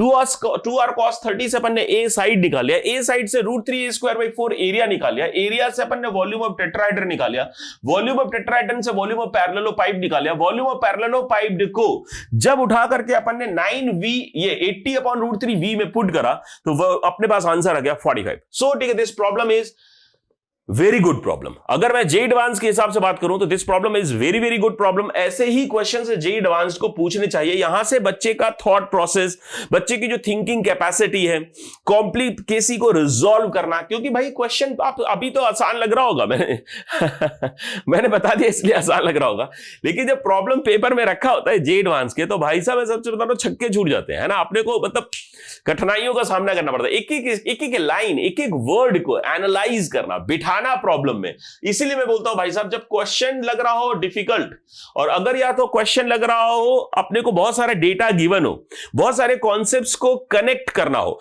तो उस केस में जीसीआर से बेस्ट पॉलिसी कोई नहीं हो सकती। चेक कर लेते हैं यार इसमें टिप्स क्या क्या मैंने लिख रखी है। तो टिप्स क्या है, ठीक है, फर्स्ट थिंग देखो जीसीआर लिखा हुआ है। जीसीआर लिखा है कि नहीं दोस्तों, लग ही रहा है यार, जीसीआर के बगैर तो प्रॉब्लम में बैंड बज जाएंगे और आवाज बहुत दूर तक जाएगी। दूसरी चीज में देखो क्या लिखा हुआ है, connection of concepts one by one. ये बहुत इंपॉर्टेंट टिप है माय डियर फ्रेंड, कि भाई कनेक्शन ऑफ कॉन्सेप्ट्स, ये जेईई एडवांस में आप आज से प्रैक्टिस करना शुरू कर दो। घर पर बैठ करके अगर आप डेली 30, 30, 40 क्वेश्चन सॉल्व करते हो, 60, 70 क्वेश्चन सॉल्व करते हो, तो दो चीजों का ध्यान रखो। आधे क्वेश्चंस को फाइटर्स प्रैक्टिस में डाल दो और आधे क्वेश्चंस को टाइम बाउंड प्रैक्टिस में डाल दो, और आधे को जो फिर मॉक टेस्ट करोगे तो अपने आप परफॉर्मेंस अच्छी आएगी, राइट। तो अपन को टाइम बाउंड प्रैक्टिस के साथ साथ connection of concepts one by one, ये आज से प्रैक्टिस करो। जीसीआर और कनेक्शन ऑफ राउंड 2 प्रॉब्लम है, क्योंकि भैया कॉम्प्लिकेसी थी प्रॉब्लम में, बहुत सारा कनेक्शन ऑफ कॉन्सेप्ट्स था, बहुत सारा कॉन्सेप्ट दिया था। क्या क्या दे रखा था, volume of tetrahedron and parallel pipe, जो कि अपने आप में वॉल्यूम का जो क्वेश्चन होता है थोड़ा देखने में डिफिकल्ट लग जाता है, और यहां पर उन्होंने मचाया जबरदस्त तरीके से। इसी तरह का एक क्वेश्चन था आईआईटी 96 में पूछा था, जो कि क्वेश्चन में डिस्कस करूंगा आपसे। आईआईटी 96 में क्वेश्चन था, बहुत बढ़िया क्वेश्चन था, वॉल्यूम ऑफ टेट्राहेड्रन पर बेस्ड ही क्वेश्चन था। उसमें position vector of foot of perpendicular E point पूछ रखा था। तो अगर आपको ये क्वेश्चन मिले तो इसको आप होमवर्क की तरह ले लो, दिस इज होमवर्क प्रॉब्लम। तो इसको आप सॉल्व करके देखिएगा, मजा आएगा इस क्वेश्चन को सॉल्व करने के बाद, इस क्वेश्चन को सॉल्व करने में, राइट। जनरल ट्रायंगल प्रॉपर्टीज थे, सर्कमसेंटर 2r cos 30, इक्विलेटरल ट्रायंगल की प्रॉपर्टी √3a²/4, एरिया का फॉर्मूला, ये सब अपन ने यूज किया है। प्लेन का इक्वेशन दिया था, परपेंडिकुलर डिस्टेंस वगैरह का फॉर्मूला अपन ने यूज किया है, perpendicular distance of a point from a plane, ये अपन ने यूज किया। सो ठीक है, बढ़ते हैं दोस्तों, ठीक है, नेक्स्ट प्रॉब्लम है। So my dear friends, next problem, मेरे होनहार विद्वानों, अपनी शक्ति को पहचानो, कॉन्सेप्ट को लगाना है और क्वेश्चंस को फोड़ना है, राइट। सो ठीक है my dear friend, J advance 2023 paper 1, again one more question, more than one type question, matrix type question है, लेकिन सिंगल चॉइस में। मैट्रिक्स टाइप क्वेश्चन है, सिंगल चॉइस करेक्ट है। मैट्रिक्स टाइप में मैच द कॉलम वाले जो questions आते हैं, उसमें दो टाइप के क्वेश्चंस आते हैं, राइट। दो टाइप के, एक तो मोर देन वन चॉइस में भी डाल देते हैं उसको, कि मोर than one options will be correct, और एक सिंगल चॉइस करेक्ट ऑप्शन वाला भी क्वेश्चन डालते हैं। तो ये सिंगल चॉइस करेक्ट वाला क्वेश्चन है। पार्शियल मार्किंग होती है क्वेश्चंस में, कि भाई अगर मैट्रिक्स टाइप में भी पार्शियल मार्किंग होती है, मोर than one choice correct questions में भी पार्शियल मार्किंग होती है। ये सब दे करके, या ऐसी मार्किंग स्कीम दे करके, जेईई एडवांस्ड आपको ये बताना चाहता है कि उसका जो इंटेंट है वो आपकी सब्जेक्टिव नॉलेज को चेक करने का है, और आपको पूरे के पूरे प्रॉब्लम को स्टेप बाय स्टेप, पूरे के पूरे क्वेश्चंस को सॉल्व करना पड़ेगा। क्योंकि जब भी आप एक स्टेप सॉल्व करोगे, एक आंसर मिलेगा तो भी आपको नंबर मिलेगा, दो आंसर मिलेंगे तो भी नंबर मिलेगा, लेकिन गलत आंसर अगर आपने दो के साथ मार्क कर दिया, दो सही के साथ अगर एक गलत मार्क कर दिया, तो आपको नंबर नहीं मिलेंगे, नेगेटिव नंबर मिलेंगे, राइट। सो ठीक है, सबसेट्स में नंबर मिलते हैं, बट अगर सबसेट आप ब्रीच करते हो, है ना, सबसेट के बाहर चले जाते हो, तो उस केस में नंबर नहीं मिलते हैं, राइट। अभी को क्वेश्चन देख करके अच्छा तो लग रहा होगा कि भाई साहब 5 लाइंस का क्वेश्चन है, उसके बाद मैच द कॉलम रखा हुआ है, मैट्रिक्स टाइप क्वेश्चन है, 4 क्वेश्चंस पूछ रखे हैं, एक पैराग्राफ है, ये उस पर बेस्ड ये 4 क्वेश्चंस हैं, 5 ऑप्शंस हैं, 5 ऑप्शन एक ज्यादा दे रखा है, राइट। तो देखो क्या बोला, let L1 and L2 be the lines. देखो ये लाइंस अपने को दिया है, एक लाइन ये अपने को गिवन है, एक सेकंड लाइन ये गिवन है। तो लाइन का जो फॉर्मूला होता है R equals to A plus lambda B, ये parametric form of the line use कर रहा है, parametric form of the line where lambda belongs to R। तो यहां पर ये जो पॉइंट है that is A is your point, है ना, ध्यान रखिएगा। तो ये कॉन्सेप्ट अपने को पता होना चाहिए, तभी आपके आंखों में चमक आएगी। जैसे जैसे आप क्वेश्चन पढ़ोगे, ये कॉन्सेप्ट आपको पता होगा तो आपके आंखों में चमक आएगी। बी जो है ना, this is parallel to line, है ना, पैरेलल वेक्टर है टू लाइन, जो कि लाइन का डीआरस और डीसीज डिफाइन करता है ना, जीआरस और डीसीज डिफाइन करता है या उसकी डायरेक्शन को डिफाइन करता है, राइट। तो ये जो भी इसका मतलब आपको देखो यहां से ये कॉन्सेप्ट समझ आ रहा है कि भाई इसमें देखो ये ओरिजिन पॉइंट से पास हो रहा है। अगर मैं L1 लाइन की बात करूं तो L1 लाइन और L2 लाइन, तो यहां पर पॉइंट गिवन है, ओरिजिन पॉइंट गिवन है। पॉइंट जो गिवन है इसको मैं क्या बोल देता हूं, पी पॉइंट बोल देता हूं, राइट। तो ये पी पॉइंट अपने को ओरिजिन पॉइंट गिवन है, और जो वेक्टर अपन को गिवन है से ठीक है L1 वेक्टर, तो वो अपन को गिवन है 1,1,1, राइट। तो वेक्टर अपने को 1,1,1 गिवन है। ऐसे ही अगर मैं L2 लाइन की बात करूं, L2 पे मैं क्यू पॉइंट मान लेता हूं, तो क्यू पॉइंट अपने को गिवन है 1,0,-1, राइट। 1,0,-1, तो 1,0,-1 अपने को गिवन है। और जो L2 वेक्टर है ना, L2 वेक्टर जो अपने को गिवन है that is I plus K cap. इसका मतलब है, एक सेकेंड, J और है ना 0, 1, -1 है, राइट। तो यहां से जो Q पॉइंट है, थोड़ा सा डेटा पे ध्यान रखिएगा प्लीज। तो Q जो है ना, Q जो अपने को गिवन है भाई I कैप नहीं गिवन है ना, ठीक है। तो 0, 1, -1, तो 0, 1, -1 अपने को गिवन है। और यहां से जो ये अपने को given I plus K cap अपने को गिवन है, तो L2 जो वेक्टर है that is I cap plus, तो 1, 0, 1 अपने को गिवन है, राइट। तो अपन यहां पर ध्यान से ये डेटा अपने को गिवन है, let X be the set of all the planes H that contain the line L1। तो इसका मतलब ये जो H, ये बहुत इंपॉर्टेंट पॉइंट, जो H अपने पास जो set of all planes H है, राइट। H टाइप के जो प्लेन्स हैं जो जिनको बिलोंग करता है X जो है ना सेट ऑफ प्लेन्स है। देखो कितना खतरनाक क्वेश्चन बना रहे हैं कि भाई X जो है सेट ऑफ प्लेन्स दिया है, फैमिली ऑफ प्लेन्स, उसमें जो H प्लेन्स है वो लाइन L1 को कंटेन करते हैं। For a plane H let DH denotes the smallest possible distance between the points of L2 and H। तो जो DH है ना माय डियर फ्रेंड, ये स्मॉलेस्ट डिस्टेंस बिटवीन L2 जो लाइन है ना, ये जो L2 लाइन है और जो H प्लेन है उसके बीच की जो डिस्टेंस है उसको DH बता रहा है, राइट। तो यहां पर एक बात ध्यान रखो कि H जो है दैट कंटेन्स लाइन L1 है ना, H जो है कंटेन्स लाइन L1।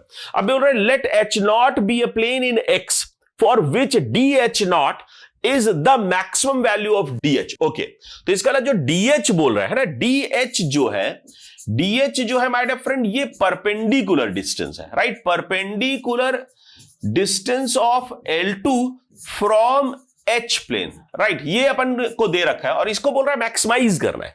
तो अगर ये मैक्सिमाइज समझना, तो जो H वेरीज ओवरऑल प्लेन्स इन X, तो इसका आप ऐसे समझो कि भाई ये प्लेन अपने को गिवन है, ये L2 लाइन है। तो अगर आप स्मॉलेस्ट डिस्टेंस की बात करोगे तो अगर ये प्लेन को इंटरसेक्ट कर जाएगा तो स्मॉलेस्ट डिस्टेंस 0 हो जाएगा। लेकिन आप वो क्या बोल रहा है कि भाई DH नॉट जो है be a plane of X for which DH naught is the maximum value of DH। तो अगर DH naught को मैक्सिमाइज करना है, समझिएगा भाई DH naught जो है ये मैक्सिमम कब होगा, माय डियर फ्रेंड बताओ ये मैक्सिमम कब होगा। थोड़ा सा दिमाग लगा लो, मेरे ख्याल से क्रैक कर लोगे, है ना। थोड़ा सा दिमाग लगाओ। देखो कोई ये लाइन है माय डियर फ्रेंड, ये प्लेन है, सॉरी ये प्लेन अपने को गिवन है, राइट। और ये लाइन है, तो अगर ये लाइन इसके पैरेलल होगा तभी डिस्टेंस मैक्सिमम होगा। अगर लाइन को आपने ऐसे ऐसे कुछ भी किया माय डियर फ्रेंड, तो एंड ऑफ द डे भाई ये लाइन जो है ना प्लेन को कट कर जाएगा। अगर ये लाइन प्लेन को कट कर गया तो जो स्मॉलेस्ट डिस्टेंस है, जो जिसको DH नॉट DH बोल रहे हो, DH का ही मैक्सिमम DH नॉट, DH का मैक्सिमम DH नॉट है। तो DH को अगर मैक्सिमाइज करना है तो लाइन को प्लेन के पैरेलल होना पड़ेगा। तो DH नॉट मैक्सिमम होगा when L2 line is parallel to H। मतलब अगर मैं आपसे बोलूं L2 line is parallel to H not plane, H not plane यही बोल रहा है। Let H not be a plane in X for which DH not is the maximum value of DH। तो DH नॉट जो DH जो है वो maximum होगा जब L2 parallel to H not होगा। तो ये DH का मैक्सिमम, क्या हम समझ पा रहे हैं दोस्तों। तो भाई DH का वैल्यू है DH नॉट जो कि मैक्सिमाइज कर रहा है, तो यहां से मेरे को तो प्रॉब्लम समझ आता है कि भैया H जो है L1 को तो कंटेन करता है, L1 जो है ना वो कंटेन्ड है ना। एक जो समझ आ गया भैया वो लिख लो प्रॉब्लम में। H जो है ना L1 को तो कंटेन कर रहा है माय डियर फ्रेंड, और L2 के पैरेलल है, L2 के पैरेलल है। देखो अब क्वेश्चन में क्या क्या पूछ रहा है, सब जगह H नॉट रखा हुआ है, राइट। तो मेनली हमें H नॉट पे जाना है। तो अगर H equal to H not है, भाई L1 को तो कंटेन करेगा ही, लेकिन जो H नॉट है वो पैरेलल टू L2 है। तो मेरे ख्याल से अगर मैं H की बात करूं क्या अपन समझ पा रहे हैं दोस्तों? तो अगर अपन, ठीक है, देखो यहां पर दो तीन चीजें जो अपन ने कर रखी है, मतलब जो अपने को समझ आई है वो समझते हैं कि भाई जो एच प्लेन है वो है ax plus B Y plus C Z plus D equal to 0। ठीक है, अगर ये कंटेन्स, अगर मैं बोलता हूं कि this contains line L1 line को कंटेन करता है, तो इसका मतलब है माय डियर फ्रेंड कि भाई नॉर्मल वेक्टर जो होगा प्लेन का dot L1 vector equal to 0 होगा। आपको पता है ना यार, अगर L1 कंटेन करेगा तो नॉर्मल वेक्टर जो होगा उसके 0 होगा, राइट, उसका जो डॉट प्रोडक्ट होगा 0 होगा। तो लाइन का जरा नॉर्मल वेक्टर देख लो, लाइन का L1 लाइन का नॉर्मल वेक्टर देख लो, 1 1 1 है, राइट। तो यहां से कंडीशन अपन के पास आ जाता है a plus B plus C equal to 0, क्योंकि मैंने आपको सिखा रखा है माय डियर फ्रेंड कि भाई अगर ये प्लेन अपने को गिवन है तो इसका जो नॉर्मल वेक्टर होगा that would be ai cap plus bj cap plus c के कैप। ये कुछ और नहीं होते हैं, एक्स वाई जेड के कोफिशिएंट्स होते हैं। एक्स वाई जेड के जो कोफिशिएंट्स होते हैं प्लेन में, वही उसका नॉर्मल वेक्टर क्रिएट करते हैं। क्लियर? तो ये अपन के पास फर्स्ट इक्वेशन आ गया, राइट। अब सेकंड इक्वेशन, अगर एच नॉट की बात करें, फॉर एच नॉट, राइट, तो फॉर एच नॉट, क्योंकि एच ही एच नॉट बन रहा है जो प्रॉब्लम में चाहिए, एच का ही एक पॉसिबिलिटी एच नॉट है जब डीएच मैक्सिमम है डीएच नॉट। क्लियर? तो एच नॉट के लिए अपन बोल सकते हैं कि भाई वो L2 के पैरेलल है। L2 के अगर पैरेलल होगा तो भाई यहां से अपन ये बोल सकते हैं कि भाई नॉर्मल वेक्टर जो है that is also parallel to L2 vector, तो उसके साथ भी डॉट इक्वल टू 0 होगा। तो जब आप L2 वेक्टर चेक कर लो यार, L2 वेक्टर चेक करो भाई, L2 वेक्टर कहां है चेक करो। तो L2 वेक्टर जो है 1 0 1 है, 1 0 1 है ना। L2 वेक्टर एक बार चेक कर लो तो 1 0 1 है, राइट। 1 0 1 लगा देते हैं तो यहां से आ जाएगा my dear friend a plus 1 0 1, तो a plus 0 plus C equal to 0। तो यहां से इन दोनों को सॉल्व करोगे तो यहां से आ जाएगा दोस्तों b इक्वल टू 0 आ रहा है, नंबर 1, b इक्वल टू 0 आ रहा है और c equal to minus a आ रहा है। तो जब आप ax plus B Y plus C Z equal to, और ओरिजिन पॉइंट से पास करेगा तो this passes to contains line L1, इसका N dot L1 equal to 0 है, first thing. And second thing भाई contains origin point, contains origin. Origin क्यों contain करेगा? क्योंकि भैया L1 ओरिजिन से पास हो रहा है। L1 जो लाइन है दोस्तों वो ओरिजिन से पास हो रहा है। अगर ये लाइन प्लेन पर है तो ये वेक्टर n के परपेंडिकुलर होगा, है ना, और नेक्स्ट ये 0 0 0 पॉइंट प्लेन पर होगा। तो जब ये 0 0 0 पॉइंट प्लेन पर होगा तो ये जो कंक्लूड करता है, ये जो कंक्लूड करता है, ये कंक्लूड करता है d इक्वल टू 0, और ये जो n dot L1 equal to 0 ये कंक्लूड करता है a plus B plus C equal to 0। फिर ये थर्ड कंडीशन अपन ने लगाई है, पैरेलल टू प्लेन L2 दिया हुआ है तो वहां से c इक्वल टू माइनस से आ गया। तो यहां से भाई साहब जो H नॉट प्लेन है आपका वो इक्वल्स टू आ जाता है, देखो a को माइनस सी पुट कर दो और यहां से 0 पुट कर दो, यहां पर भी 0 पुट कर दो, माइनस सी को डिवाइड कर दो तो यहां से H नॉट आ जाता है x minus Z equal to 0, x minus Z equal to 0। क्या बात है, x minus Z equal to 0। Again this is what we have solved the problem, मतलब यहां से आपका प्रॉब्लम सॉल्व हो जाता है, क्योंकि अब दम नहीं बचा प्रॉब्लम। जो दम था ना, आपने पूरे के पूरे प्रॉब्लम में जो दम था वो आपने तोड़ दिया है, दम निकाल दिया प्रॉब्लम का, राइट। तो प्रॉब्लम का दम निकालने के लिए भाई साहब अपना भी दम निकला है, ऐसा नहीं है, अपन ने पूरे के पूरे प्रॉब्लम को एनालाइज किया है स्टेप बाय स्टेप। देखो एक प्लेन दो लाइंस पर प्रॉब्लम है, इनफैक्ट फैमिली ऑफ प्लेन्स को यूज कर रहा है, उसका एक पर्टिकुलर प्लेन उठा रहा है एच नॉट जो कि लाइन को कंटेन भी कर रहा है और लाइन के पैरेलल भी है दूसरी लाइन के। उसके बाद अपन ने यहां पर आ करके मचा करके एकदम प्लेन अपन ने निकाले। अब देखो अब क्वेश्चन में बचा क्या है, the value of D H not. D H not का मतलब समझ रहे हो ना यार, डी एच नॉट का मतलब बोल रहा है let H not be a plane of X which not is the maximum value of dh varies over all plane। ठीक है, तो L2 डिस्टेंस है ना, let h not be a plane, ये बोल रहा है dh not is the maximum value of dh। और dh क्या था देख लो यार, dh denotes the smallest possible distance between the line L2 and h। तो L2 लाइन का ये जो पॉइंट है, क्योंकि पैरेलल लाइन है भाई, पैरेलल है, पैरेलल का मतलब क्या हुआ, किसी एक पॉइंट से प्लेन का डिस्टेंस निकालोगे तो सारे पॉइंट्स से डिस्टेंस सेम होगा। तो आप कुछ मत करो यार, 0, 1, -1, 0, 1, -1 से डिस्टेंस निकालना है x minus Z equal to 0, x minus Z equal to 0 का परपेंडिकुलर डिस्टेंस चाहिए, राइट। तो निकाल लेते हैं दोस्तों। परपेंडिकुलर डिस्टेंस का फॉर्मूला आपको पता है माय डियर फ्रेंड। तो ये क्या आ जाएगा बोलो जी, 0 आएगा माइनस, ठीक है, ये फिर से वही 0 आ रहा होगा, फिर माइनस माइनस प्लस हो जाएगा, +1 डिवाइडेड बाय √2। तो यहां से भाई साहब आंसर आ जाता है 1/√2। तो इसका फर्स्ट का जो आंसर है, पहले तो यार देखो आंसर मैच करते हैं, थोड़ा फील आने दो, है ना। तो द वैल्यू ऑफ h0, भाई पहले तो फील आने दो यार, 1/√2। तो इसका आंसर 5 आ रहा है। Its answer is 5. The distance of the point 0, 1, 2 from h0. तो h0 आपको पता है x माइनस z है, तो 0, 1, 2 तो देखो यहीं लिख देता हूं, है ना। x माइनस z यहां पर लिख करके थोड़ा सा फील कर लो। तो x minus z equal to 0 है, तो 0, 1 साथ में 0 आएगा, y है नहीं, तो -2 डिवाइडेड बाय √5। अब समझ रहे हैं ना दोस्तों। अगर मैं सॉल्व करूं तो यहां से, ठीक है, जब आप सॉल्व करोगे तो x minus z equal to 0, the distance of the point 0, 1, 2 अपन को निकालना है। तो यहां से आ रहा है भाई x माइनस जेड, जब अपन सॉल्व करेंगे तो ये परपेंडिकुलर डिस्टेंस का फॉर्मूला लगाओ, राइट राइट राइट, ओके। तो यहां से आ जाएगा भाई, ठीक है, 0 + 0, है ना, -2 डिवाइडेड बाय √अंडर, है ना, √2 आएगा, √2, ठीक है, √2। यहां से अपन के पास 1 + 1, है ना, 1 + 1, a² + b² इज 0 + c²। तो जब आप सॉल्व करोगे तो it is coming equals to √2। ये √2 आ रहा है माय डियर फ्रेंड, राइट। तो ये √2 अपन सॉल्व कर लेते हैं। तो यहां से देखो 4 आ रहा है, इसका क्या आ रहा है 4। तो यहां से इसका आंसर तो 4 आ गया, Q का आंसर 4 आ रहा है। देख लो यार, P का आंसर 5 आ रहा है, Q का आंसर 4 आ रहा है। सही जा रहा है अपन, बिल्कुल एकदम सही जा रहा है, मस्त जा रहा है एकदम। The distance of origin from h0, the distance of origin from h0। अरे मन की आंखों से देखो ना यार, इसका ओरिजिन से डिस्टेंस निकालो। तो 0, 0 ऊपर क्या, the distance of origin from h0 is 0 because it passes through origin point. It passes through origin point. That is why the distance is 0. तो इसका तो आंसर आ जाएगा 3। कुछ नहीं करना। देखो प्रॉब्लम जो है ना दम तोड़ चुका है, खट खट खट खट खट खट प्रॉब्लम सॉल्व हो रहा है, राइट।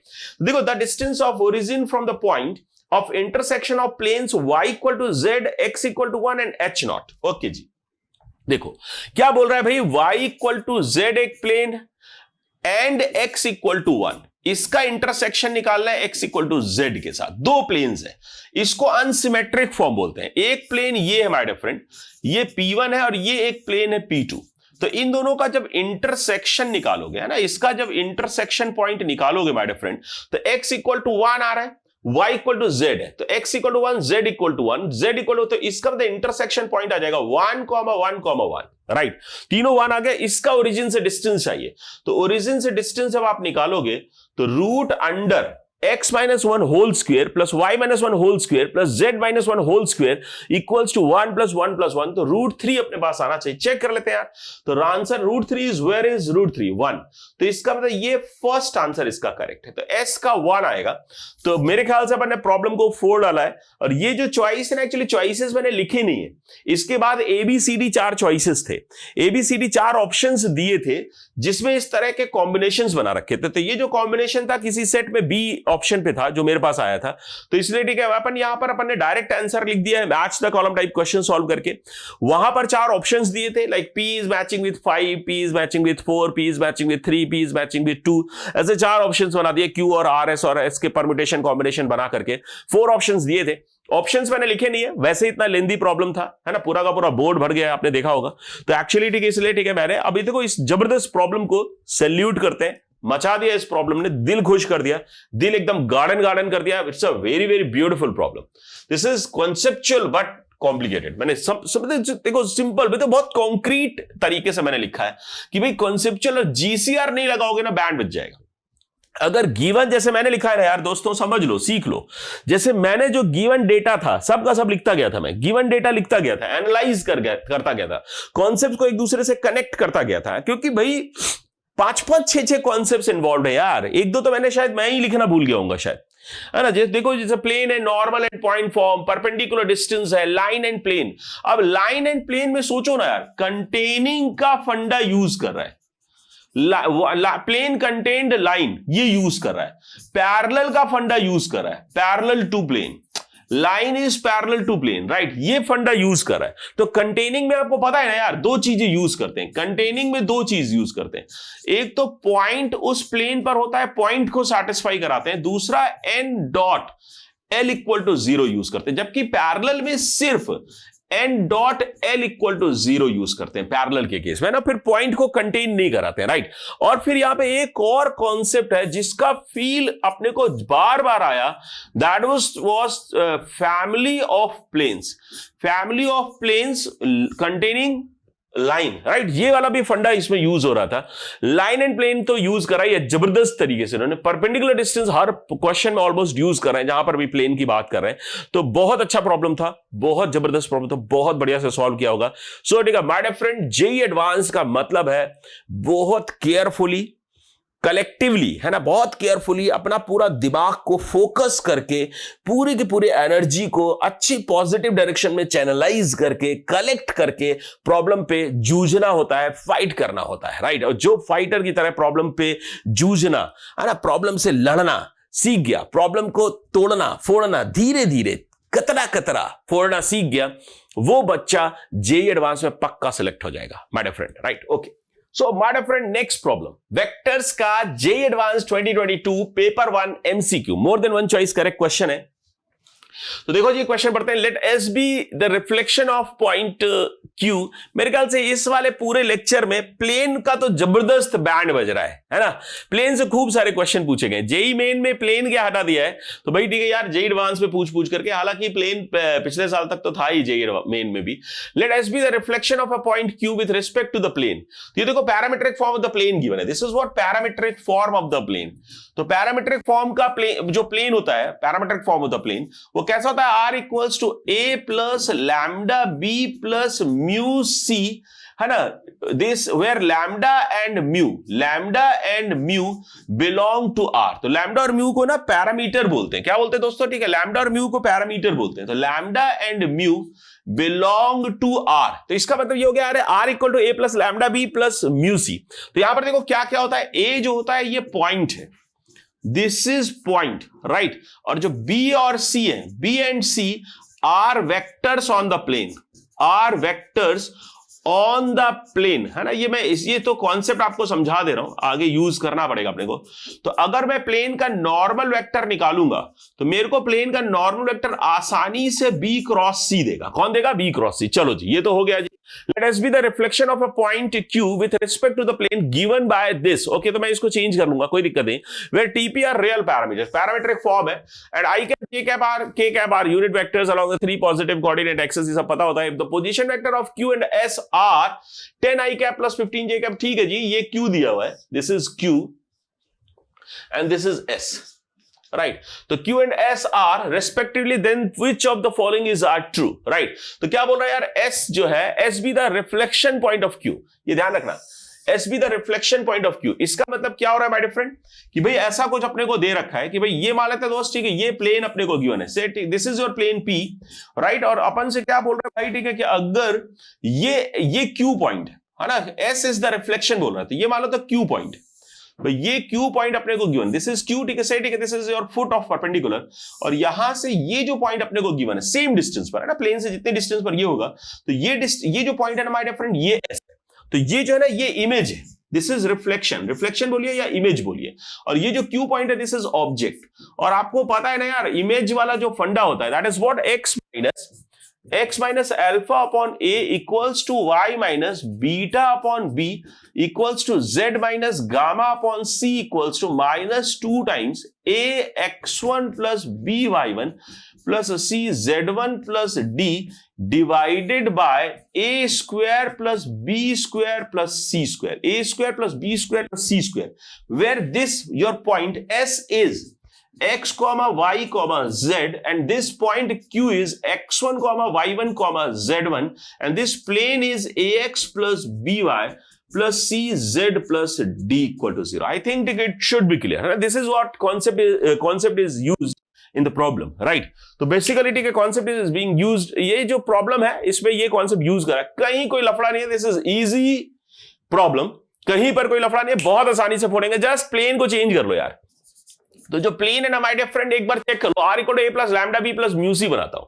तो R equal to A plus lambda B, तो यहां से आ रहा है के कैप, तो के कैप जो टी और पी से फ्री है वो देख लो, प्लस टी के साथ देख लो, टी के साथ क्या आ रहा है चेक करना है, टी के साथ एक तो आ रहा है जे कैप माइनस आई कैप, तो जे cap minus i cap, plus P के साथ देख लो यार, पी के साथ क्या आ रहा है, पी के साथ आ रहा है के कैप माइनस आई कैप, तो k cap minus i cap अपन के पास है, तो ठीक है, this is what your plane, this is what your plane. तो यहां से अगर मैं बोलूं भैया बी वेक्टर क्या है, तो बी वेक्टर अपन के पास आ रहा है जे cap minus i cap, right.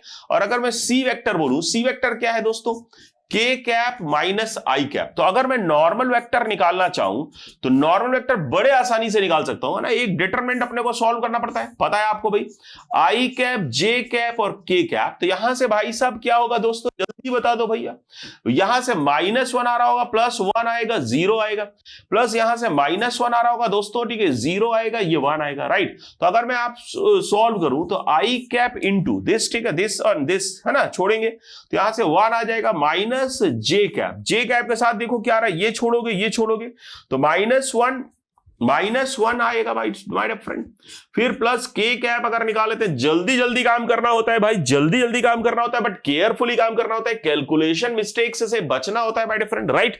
यहां से ये छोड़ दो तो -1 अपन के पास आ रहा है, ओके जी। तो यहां से ठीक है, जब आप सॉल्व करोगे तो एक बार चेक कर लो दोस्तों, ठीक है, ये अपन सॉल्व करेंगे तो ये तो 0 हो जाएगा और ये -1 आएगा, तो इसका +1 आएगा, तो -1 तो यहां से जब सॉल्व करते हैं तो ये आई कैप प्लस जे कैप प्लस के कैप आ जाता है, चेक कर लो यार, आई कैप प्लस जे कैप प्लस के cap, this is your normal vector. अब पॉइंट कहां है जी, पॉइंट कहां है भाई, अगर मैं यहीं पर बोलूं पॉइंट कहां है, पॉइंट है ए, तो ए पॉइंट इज, यहां से देखो भाई के कैप अपने पास आ रहा है, तो A point is nothing but 0,0,1, right, ये ए पॉइंट अपने पास आ गया। चलो जी, अब अगर मैं प्लेन डिफाइन करना चाहूं, प्लेन, तो प्लेन मैं बड़े आसानी से निकाल सकता हूं, plane passing through a point and perpendicular to n vector, that is a into x minus x1 plus b into y minus y1 plus c into z minus z1 equals to 0। This is called 1 point form of the plane, 1 point form of the plane, 1 point form of the plane, right. So ठीक है, यहां से लगा देते हैं, मचा देते हैं दोस्तों, तो यहां पर देखो जी क्या आएगा, ए तो 1 है, ए इज व्हाट 1, तो यहां से देखो जी a1 है, b1 है, c1 है, यही नॉर्मल वेक्टर है। नॉर्मल वेक्टर के आने से आप कह सकते हो a equal to 1, b equal to 1, c equals to 1, right, ये तो आ गया। नेक्स्ट अपन कहते हैं x1 y1 z1 क्या है, x1 y1 z1 है 0 0 1, तो यहां से आ जाएगा दोस्तों, ठीक है, x minus 0 plus y minus 0, है ना, 1 भी रख रहा हूं साथ में, प्लस c, ठीक है, 1 है, और z माइनस 1, तो प्लस z इक्वल्स टू 1, तो ये x plus y plus z equals to 1 आपका प्लेन आ गया। चलो जी, अब तो कुछ नहीं बचा है, सिंपल हो गया क्वेश्चन, तो अपन यहां से प्लेन लिख देते हैं, तो प्लेन इज, है ना, plane is x plus y plus z equals 1, ये तो प्लेन आ गया। और जो पॉइंट है, क्यू पॉइंट आपने निकाला, क्यू पॉइंट आपको दिया है शायद, देख लेते हैं यार, क्यू पॉइंट क्या गिवन है, चेक करना है यार प्लीज।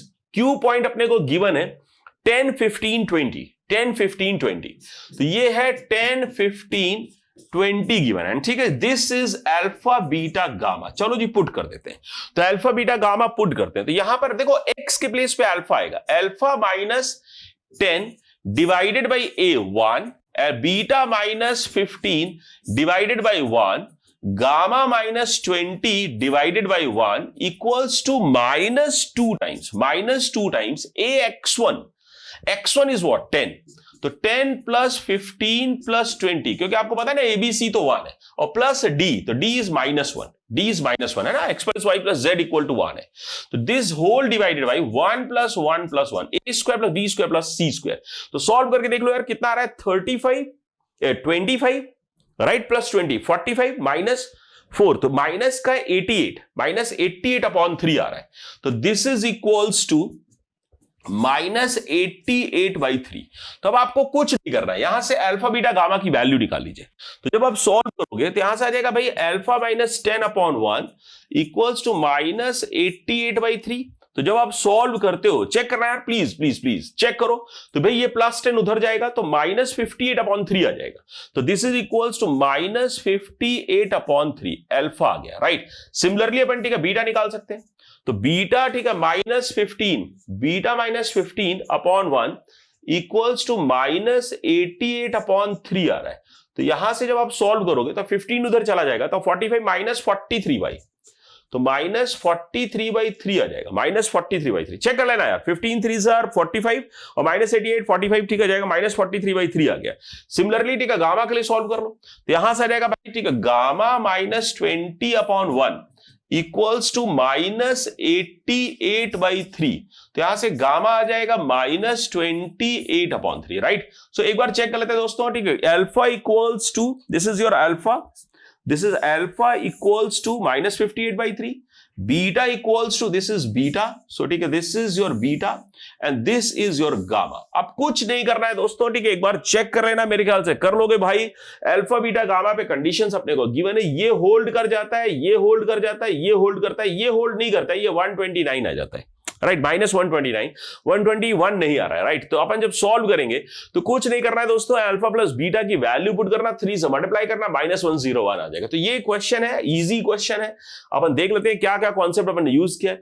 प्लेन है, पैरामेट्रिक फॉर्म प्लस 3D, ठीक है, प्लस 1 पॉइंट फॉर्म में भी है, देखो ये लिखा है normal form and point form, ये भी लिखा है, ठीक है। पैरामेट्रिक फॉर्म से 3D फॉर्म में ट्रांसफॉर्मेशन है, दिस इज व्हाट ट्रांसफॉर्मेशन। तो ये बहुत इंपॉर्टेंट बात थी जो मैंने आपको सिखाई है कि अगर कभी भी प्लेन वेक्टर फॉर्म में गिवन है, प्लेन अगर वेक्टर फॉर्म में गिवन है ना, तो उसको प्लेन को 3D फॉर्म में कैसे निकालते हैं, राइट। तो प्लेन वेक्टर फॉर्म में गिवन है तो एक नॉर्मल वेक्टर निकालते हैं माय डियर फ्रेंड, और एक पॉइंट निकालते हैं, है ना, नॉर्मल वेक्टर और पॉइंट निकाल करके। और 3D में आपको पता है a into x minus x1 plus b into y minus y1 plus c into z minus z1 use करके a into x minus x1 plus b into y minus y1 plus c into z minus z1 equals to d, है ना। ये d तो खुद ही बना देगा ना, d तो खुद ही बना देगा, राइट। तो ये इक्वल टू 0 आ जाएगा। तो देखो नॉर्मल फॉर यहां पर क्या आता है, r माइनस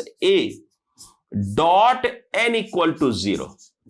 तो r क्या है आपका, x i cap plus y j cap plus z k cap, a है x1 i cap plus y1 j cap plus z1 k cap, तभी ये बनता है x minus x1 dot a, ये ABC वेक्टर है। तो a into x minus x1 dot product है ये, b into y minus y1, c into z minus z1। तो अगर मैं आपको देखो प्रूफ ही बता दिया मैंने आपको कि भाई ये जो वाला फॉर्म है और ये जो फॉर्म है both are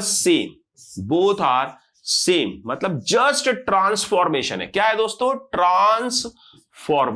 transformation of the plane, ठीक है, vector form to 3D form, है ना। ये कहीं पर भी मैं बोलूंगा ना ट्रांसफॉर्मेशन, आप खड़ाक से समझ जाना, right. Image with respect to plane का फंडा, राउंड 1 वाला प्रॉब्लम है, आसान प्रॉब्लम था, बेस्ड ऑन बेसिक्स है, बिल्कुल सही बात है। अवॉइड कैलकुलेशन मिस्टेक्स, क्योंकि ये जो फॉर्मूला है मैंने जहां तक एक्सपीरियंस किया है बहुत सारे बच्चों के थ्रू कि ये जो फॉर्मूला होता है ना इमेज वाला, ये जो इमेज वाला फॉर्मूला है माय डियर फ्रेंड, यहां पर बच्चे मिस्टेक करते हैं, ये मिस्टेक प्रोन एरिया है, यहां पर बच्चे मिस्टेक करते हैं, कैलकुलेशन मिस्टेक करते हैं, सिंपल सिली मिस्टेक्स करते हैं, राइट। तो वहां से अपने को बचना है, ये मैं इंपॉर्टेंट टिप है, राइट। तो नेक्स्ट में अपन आते हैं नेक्स्ट क्वेश्चन में। सो माय डियर फ्रेंड, ठीक है, next problem, JEE advance 2022 paper 1 more than 1 choice correct question है, एमसीक्यू, राइट। तो 2022 का ही लास्ट क्वेश्चन भी था, वो भी एमसीक्यू था, आपने देखा, ये भी एमसीक्यू, मतलब एक ही पेपर में चेक कर लेना वो पेपर 1 था या 2 था। तो जेईई एडवांस, ठीक है, देखो समझना मेरी बात को, देखो क्वेश्चन को पढ़ते हैं पहले। देखो क्या बोला है, P1 एंड P2 भी 2 प्लेन्स, मतलब कुल मिलाकर के आज के लेक्चर में आपको प्लेन्स पे बहुत सीखने को मिल रहा होगा। एक्चुअली अपन ये कह सकते हैं कि वेक्टर्स इन 3D में जो प्लेन वाला पार्ट है, लाइन एंड प्लेन वाला पार्ट है, लाइन वाला पार्ट है, वो सारा सीखने को आपको मिल जा रहा है। तो आप आराम से लाइन एंड प्लेन का जबरदस्त रिवीजन जो है ना यहां से हो जाता है, राइट। 3D ऑलमोस्ट आपका रिवाइज हो जाता है। तो यहां से देखो P1 एंड P2 भी 2 प्लेन्स गिवन बाय, तो P1 अपने को गिवन है, P2 गिवन है, ठीक है भाई, ठीक है। ये AI cap plus BJ cap plus CK cap, AI cap plus BJ cap plus CK cap, ये अपन बना सकते हैं। तो यहां से जब अपने को चाहिए होगा अपन नॉर्मल वेक्टर निकाल लेंगे, यहां से नॉर्मल वेक्टर N2 निकाल लेंगे। तो N1 इक्वल टू आ जाएगा भाई 10I cap, so N2 vector अपन N1 वेक्टर आ रहा होगा 10I cap plus 15J cap, N1 vector आ रहा होगा my dear friend 10I cap plus 15J cap plus 12K cap, right. ये आ गया अपन के पास, है ना, 12K कैप। और यहां से ठीक है N2 वेक्टर आ रहा होगा -2I cap plus 5j cap plus 4k cap, ऐसा लिख लिया भाई, ठीक है। n1 n2 वेक्टर अपने को गिवन, आगे थोड़ा फील आएगा। Let p1 and p2 be two planes given by, ठीक है, these two planes, which of the following straight lines can be edge of some tetrahedron whose two faces lie on p1 and p2, right. तो इसका अगर मैं आपसे बोलूं कि भाई ये टेट्राहेड्रन अपने को गिवन है, राइट, अगर मैं टेट्राहेड्रन डिफाइन करूं तो भाई ठीक है, ये अगर टेट्राहेड्रन अपने को गिवन है, ये मानते हैं दोस्तों, ठीक है, ओ पॉइंट है एंड से, ठीक है, दीज आर द पॉइंट्स, ये 3 पॉइंट्स अपने को, 4 पॉइंट्स अपने पास है, तो ये 4 वर्टाइसेस है, right, O A B C. तो अब मैं ये बोलना चाह रहा हूं कि यार आप थोड़ा फील करो कि भाई ये ओ पॉइंट रखा हुआ है, राइट। तो अगर ये 2 प्लेन्स है ना, अगर मैं आपसे बोलूं कि भाई ठीक है ये 2 प्लेन्स अपने को गिवन है ऐसे, तो आप देखो जो ये जो 2 प्लेन्स है, इन दोनों प्लेन्स पर जो है ना, ये लाइन अपने को बोल रहा है कि भाई ठीक है, which of the following straight lines can be edge of some tetrahedron. Edge कितने होते हैं भाई, आप ऐसे मान लो कि भाई ठीक है, ये जो प्लेन्स है, ये p1 प्लेन है और ये p2 प्लेन है, ऐसा एक प्लेन गिवन है और ऐसा एक प्लेन गिवन है, ये p1 p2 प्लेन है। तो अब जो एज है, या तो p1 p2 प्लेन पे मीट करे, जैसे ये है तो ये इसके लाइन ऑफ इंटरसेक्शन पे मीट कर रहा है, तो इन दोनों का जो लाइन ऑफ इंटरसेक्शन है, से OB, line of intersection is OB। तो देखो BC जो है वो लाइन ऑफ इंटरसेक्शन पे इंटरसेक्ट कर रहा है और प्लेन P1 पर, ये P2 पर लाई कर रहा है। AB जो है वो लाइन ऑफ इंटरसेक्शन पे मीट कर रहा है और P1 पर लाई कर रहा है, और जो ये जो AC है वो स्क्यू लाइन है। OB जो है ना, OB ये दिया हुआ है और ये ऐसे लाइन जा रहा है, राइट, स्क्यू लाइन से। तो इसका अपन ये कह सकते हैं कि अगर ये एज को डिफाइंड होना है, एज को अगर बनना है, मतलब एज जो है, बोल रहा है भाई इन लाइंस को अगर एज बनना है तो देयर आर 2 चॉइसेस, या तो भाई ये स्क्यू लाइंस हो जाए, भाई स्क्यू लाइंस हो जाए, और या फिर ठीक है इंटरसेक्ट करें भाई, intersect with line of intersection and lies on either P1 और P2। मतलब 2 चॉइस है, या तो स्क्यू लाइन हो जाए भाई, स्क्यू किसके, skew with line of intersection, skew with line of intersection. जो लाइन ऑफ इंटरसेक्शन है माय डियर फ्रेंड, वो कैसे डिफाइंड होती है, लाइन ऑफ इंटरसेक्शन जो होती है वो पैरेलल होती है ना, पैरेलल। अपन समझिएगा ध्यान से कि भाई लाइन ऑफ इंटरसेक्शन, भाई ये जो लाइन है ये प्लेन P1 पर है, मतलब N1 के परपेंडिकुलर है, और प्लेन P2 पर है, N2 के भी परपेंडिकुलर। तो ऐसा वेक्टर जो लाइन ऑफ इंटरसेक्शन अगर है, L वेक्टर अगर मान ले, तो ये N1 क्रॉस N2 के पैरेलल होगा, मतलब N1 और N2 दोनों के परपेंडिकुलर है। और अगर मैं पॉइंट निकालूं तो पॉइंट निकालने के लिए P1 और P2 है ना, P1 एंड P2 दोनों को सॉल्व करते हैं with YZ y equal to 0, कोई भी प्लेन मान लो, y equal to 0, z equal to 0 और x इक्वल टू 0। ये मेथड है, मेथड बता रहा हूं कि भाई लाइन ऑफ इंटरसेक्शन निकालते कैसे हैं। P1 and P2 both are solved with any one of the plane y equal to 0 and z equal to 0, x equal to 0। मान लेते हैं थोड़ी देर के लिए कि भाई P1 को आपने y इक्वल टू 0 के साथ सॉल्व किया और लाइन अपने पास आ गया L1 line intersection line L1 आ गया, राइट। तो L1 निकाल लो और फिर P2 को सॉल्व कर लो भाई, P2 को सॉल्व करो y इक्वल टू 0 के साथ, है ना, P2 को सॉल्व करो y इक्वल टू 0 के साथ, सेम के साथ, और L2 लाइन ऑफ इंटरसेक्शन निकाल लो, राइट। मेरी बात समझिए, पूरा मेथड डिस्कस कर रहा हूं कि भाई पहले आपने P1 प्लेन को y इक्वल टू 0 के साथ सॉल्व करा, y equal to 0 is a plane, y equal to 0 is a plane, right, XZ plane बोलोगे, राइट। तो P1 को आपने सॉल्व करा y इक्वल टू 0 प्लेन के साथ, L1 लाइन आ गया, P2 को सॉल्व किया y इक्वल टू 0 के साथ, L2 लाइन आ गया। अब जो L1 और L2 है, L1 L2 इन दोनों को सॉल्व कर लो, तो यहां से जो पॉइंट ऑफ इंटरसेक्शन आएगा दैट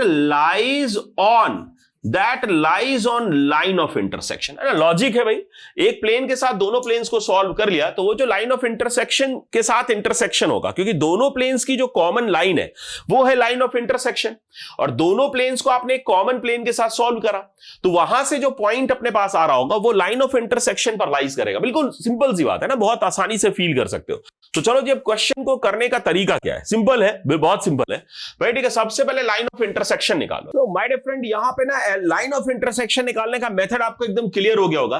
क्या करना है, फिर से एक बार चाहे देख लो कि भाई N1 और N2 दो नॉर्मल वेक्टर्स अपने को पता होते हैं, तो N1 क्रॉस N2 से लाइन ऑफ इंटरसेक्शन के पैरेलल एक वेक्टर आता है L वेक्टर, राइट, जो कि इसके डीआरस बनाएगा। क्या बनाएगा दोस्तों, ठीक है, डीआरस बना देगा भाई, उस लाइन के डीआर से उस लाइन के अलोंग एक वेक्टर बना देगा, राइट। तो x minus x1 x1 upon a, y minus y1 upon b, z minus z1 upon c में आप abc यहां से पुट कर पाओगे, राइट। फिर उसके बाद मैंने बोला प्लेन और p1 और p2 दोनों प्लेन्स को z equal to 0, y equal to 0 और x इक्वल टू 0 के साथ सॉल्व कर लो, वहां से पॉइंट ऑफ इंटरसेक्शन आएगा। तो मैं आपको दिखाता हूं दोस्तों, ठीक है, कैसे लाइन ऑफ इंटरसेक्शन निकाला जाएगा। तो ये देखो n1 और n2 दोनों वेक्टर्स आपको पता है, तो यहां से i कैप, j कैप और k कैप लिख करके आप क्रॉस प्रोडक्ट निकाल लोगे यार, है ना। एक लास्ट क्वेश्चन मैंने आपको क्रॉस प्रोडक्ट निकाल के दिखाया था, वैसे ही अपने को क्रॉस प्रोडक्ट निकालना है। तो ये n1 क्रॉस n2 आ गया। पॉइंट आप जब सॉल्व करोगे, मैं दिखा देता हूं यार, जो प्लेन्स अपने को गिवन है उनमें दोनों में ना z इक्वल टू 0 पुट कर दो। z इक्वल टू 0 पुट करोगे तो 10x plus 15y equal to 60 आ जाएगा। तो इसका मतलब है ये P1 और z इक्वल टू 0 का लाइन ऑफ इंटरसेक्शन है, और ये P2 और z इक्वल टू 0 का लाइन ऑफ इंटरसेक्शन है, राइट। इन दोनों को सॉल्व करा तो ये जो पॉइंट आ रहा है लाइन, इन दोनों के साथ पॉइंट ऑफ इंटरसेक्शन जो आ रहा है, this lies on line of intersection for sure, right. तो यहां से आपका पॉइंट आ गया, तो पॉइंट लिख दिया x minus x1 upon a is what, this is your ABC। ये ABC है ना, DRs of line of intersection, right. तो DRs of line of intersection अपन के पास, अगर ये पॉइंट अभी लाइज ऑन द लाइन, चलो जी लिख लेते हैं यार। तो x minus 0 upon a 0, y minus 4 divided by minus 4, z minus 0 divided by 5, right. तो ये लाइन ऑफ इंटरसेक्शन आ गया। अब देखो क्या करना है, ये लाइन ऑफ इंटरसेक्शन आ चुका है, अब कुछ नहीं करना है यार आपको। अब बहुत आसान हो गया क्वेश्चन कि भाई इन चारों लाइंस को आपको ये चेक करना है कि दे आर स्क्यू और इंटरसेक्टिंग। अगर स्क्यू है तब तो बढ़िया है, एज बन जाएगा। तो जैसा कि फर्स्ट वाला जो लाइन है वो स्क्यू आता है, भाई स्क्यू लाइन से चेक करने का तरीका क्या है, बोलो। इसके 3 टाइप के लाइंस होते हैं माय डियर फ्रेंड।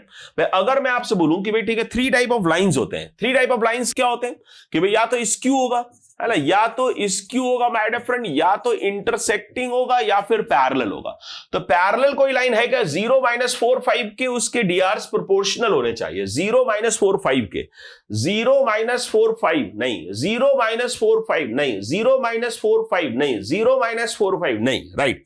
तो इसका कोई भी लाइन पैरेलल नहीं है, ओके। अब इंटरसेक्टिंग देखो, स्क्यू जो होगा, वो स्क्यू जो लाइंस है वो नाइदर इंटरसेक्टिंग नॉर पैरेलल होना चाहिए। तो पैरेलल तो कोई भी लाइन नहीं है, पैरेलल तो कोई भी लाइन नहीं है। तो आराम से या तो स्क्यू चेक करने के लिए क्या करना है कि भाई चेक कर लो वेदर इंटरसेक्ट्स और नॉट, इंटरसेक्ट्स और नॉट। कैसे करते हैं भाई, कैसे करते हैं इंटरसेक्टिंग और नॉट, कैसे करते हैं। तो यहां पर एक R2 मान करके एक पॉइंट निकाल लो, R2 मान करके एक पॉइंट डिफाइन कर लो, point on line of intersection in terms of R2, right? That would be equals to 0 and minus 4, तो 4 minus 4 R2, right? और यहां से आ रहा है 0 प्लस 5 R2, तो 5 R2 ये आ गया। तो point on line of intersection आ गया। और अब अपन को क्या करना है, ये तो कॉमन रहेगा।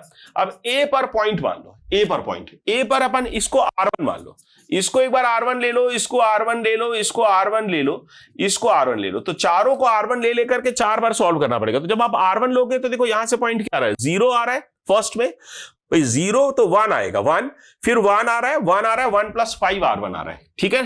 तो भाई यहां से पॉइंट आ रहा है, 1 आ रहा है, 1 आ रहा है, 1 प्लस 5 R1 आ रहा है। तो आपको पता है ना यार, फर्स्ट वाला ये कभी 0 x कोऑर्डिनेट कभी इक्वल नहीं हो सकता, x कोऑर्डिनेट कभी इक्वल नहीं हो सकता। तो इसका ये स्क्यू लाइन है, स्क्यू है, तो इसका फर्स्ट आंसर करेक्ट हो गया। स्क्यू है माय डियर फ्रेंड, तो फर्स्ट आंसर करेक्ट हो गया, first is right, right. Second वाला जो है, सेकंड वाला भी स्क्यू है, सेकंड वाला भी स्क्यू है। चेक कर लो भाई ये स्क्यू कैसे होगा, चेक करते हैं भाई। 6 माइनस 5 R1, अब इसके लिए अगर पॉइंट लिखें तो भाई एक बार पॉइंट लिख लेते हैं इसके लिए कि भाई पॉइंट आ जाएगा भाई 6, एक बार चेक करते हैं भाई, 6 माइनस 5 R1, तो 6 माइनस 5 R1, राइट। नेक्स्ट आ रहा होगा भाई, ठीक है, देख लो भाई 2R1 3R1, राइट। तो 2R1 एंड 3R1 चेक कर लेना। तो जब आप सॉल्व करोगे तो यहां से देखो 0,6 0, इसको जब सॉल्व करते हैं, कैसे करते हो यार, कैसे करते हैं सॉल्व भाई। तो यहां से आपको भाई 6 माइनस 5 R1, x कोऑर्डिनेट को इक्वेट कर दो, x भाई x1 equal to x2, y1 equal to y2, z1 equal to z x1 equal to x2, y1 equal to y2, z1 equals to z2 अगर सेम r1 r2 के लिए hold करेगा तो point lines intersecting होंगी, उनका point common मिलेगा, नहीं तो नहीं मिलेगा। क्या क्लियर है दोस्तों? इंटरसेक्टिंग लाइंस कैसे चेक करते हैं? ऐसे ही करते हैं। पहली लाइन पर एक पॉइंट ले लो in terms of r1 parameter, दूसरी लाइन पर एक पॉइंट ले लो इन टर्म्स ऑफ r1, इसमें r2 ले लिया, इसमें r1 ले लिया, दोनों के xyz कोऑर्डिनेट्स को कंपेयर कर दो, दोनों के कंपेयर करो, x1 x2, y1 y2, z1 z2 के इक्वल सॉल्व करो। दो x1 y1 और x2 y2 को सॉल्व करोगे, x1 equal to x2, y1 equal to y2 को सॉल्व करोगे, r1 r2 का वैल्यू आएगा। अगर वो r1 r2 का value z1 equal to z2 को सेटिस्फाई करेगा, तीसरी इक्वेशन को सेटिस्फाई करेगा, तो लाइंस इंटरसेक्टिंग होंगी, अदरवाइज स्क्यू होगी। This is what the process is, right. तो अपन यहां से बोल सकते हैं 6 माइनस 5r1 इक्वल टू 0। तो यहां से r1 का जो वैल्यू है, R1 का वैल्यू इक्वल्स टू अपन के पास आ रहा है 6/5।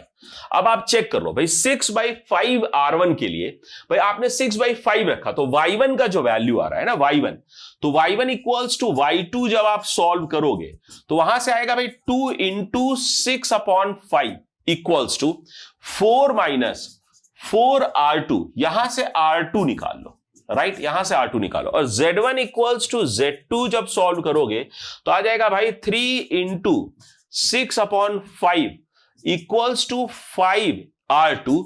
तो यहां से जो R2 आ रहा है माय डियर फ्रेंड, यहां से जो R2 आ रहा है, ये इन दोनों से जो R2 आएगा, इन दोनों से जो R2 आ रहा है my dear friend, that is not same, that is not same, that is not same, not equal, right, not equal, that is why the lines are skew. अगर इक्वल हो जाता तो लाइन्स इंटरसेक्टिंग होते, parallel तो हो नहीं सकते। तो इसका ये भी स्क्यू आ रहा है, ये भी स्क्यू लाइन है, ये भी स्क्यू लाइन है, ये इंटरसेक्टिंग है, but neither on P1 nor on P2, right. तो अपन जब इंटरसेक्टिंग तो निकल आता है, इसमें R1 R2 सेटिस्फाई कर जाएगा, बट ये जो पॉइंट है ना 0,4,0, ये ना P1 को सेटिस्फाई करता है ना P2 को सेटिस्फाई करता है। भाई पॉइंट भी सेटिस्फाई करना चाहिए। पहले तो आप ये देख लो इंटरसेक्टिंग है या नहीं, फिर ये देखना है इंटरसेक्टिंग है तो P1 और P2 पर लाए करते हैं कि नहीं, ये कंडीशन चेक करना पड़ेगा। तो P1 P2 पर लाए नहीं करेगा, क्योंकि तो ये लाए करता है P2 पर, ये इंटरसेक्टिंग भी है, राइट, ये लाइन इंटरसेक्टिंग भी है and lies on P2, that is why, है ना, सेम मेथड लगाना जो मैंने सिखाया है, तो इसलिए ABD आंसर करेक्ट आ जाता है, राइट माय डियर फ्रेंड। बहुत बढ़िया काम किया है, and these are very very good problems, बहुत अच्छे प्रॉब्लम्स थे, बहुत मजा आया सॉल्व करके। और प्लेन और लाइन और जो 3D की जो कहना चाहिए वैल्यू है, जो 3D का जो वेक्टर में तड़का था, है ना, वेक्टर और 3D की जो मिक्सिंग ऑफ कॉन्सेप्ट्स है, जो उनको सेम सोल सेम बॉडी बनाता है, राइट, वो चीज अपन को यहां पर सीखने को मिली। और मैं आपसे वादा करता हूं कि अगर आप इतनी ही डिटेल के साथ इन क्वेश्चंस को एक बार समझते हो, अच्छे से पेन पेपर लेकर के सॉल्व करते हो खुद से, और इन पे छुपे हुए कॉन्सेप्ट्स जो हैं उनको एनालाइज करते हो, अपना थॉट प्रोसेस ऑन करते हो, तो आप जबरदस्त तरीके से गणित में, मैथ्स में, जेई एडवांस में, IIT जेई में ड्रीम IIT अपने पाने के लिए जो आपका सपना है उसमें मचा सकते हो, राइट। सो माय फ्रेंड ना, इसको मतलब मचाने में मजा तो आया यार, क्वेश्चन सॉल्व करने में मजा आया, तो जाते जाते एक बार कॉन्सेप्ट्स और टिप्स वगैरह देख लेते हैं यार। तो concept check, line and plane intersection, खतरनाक।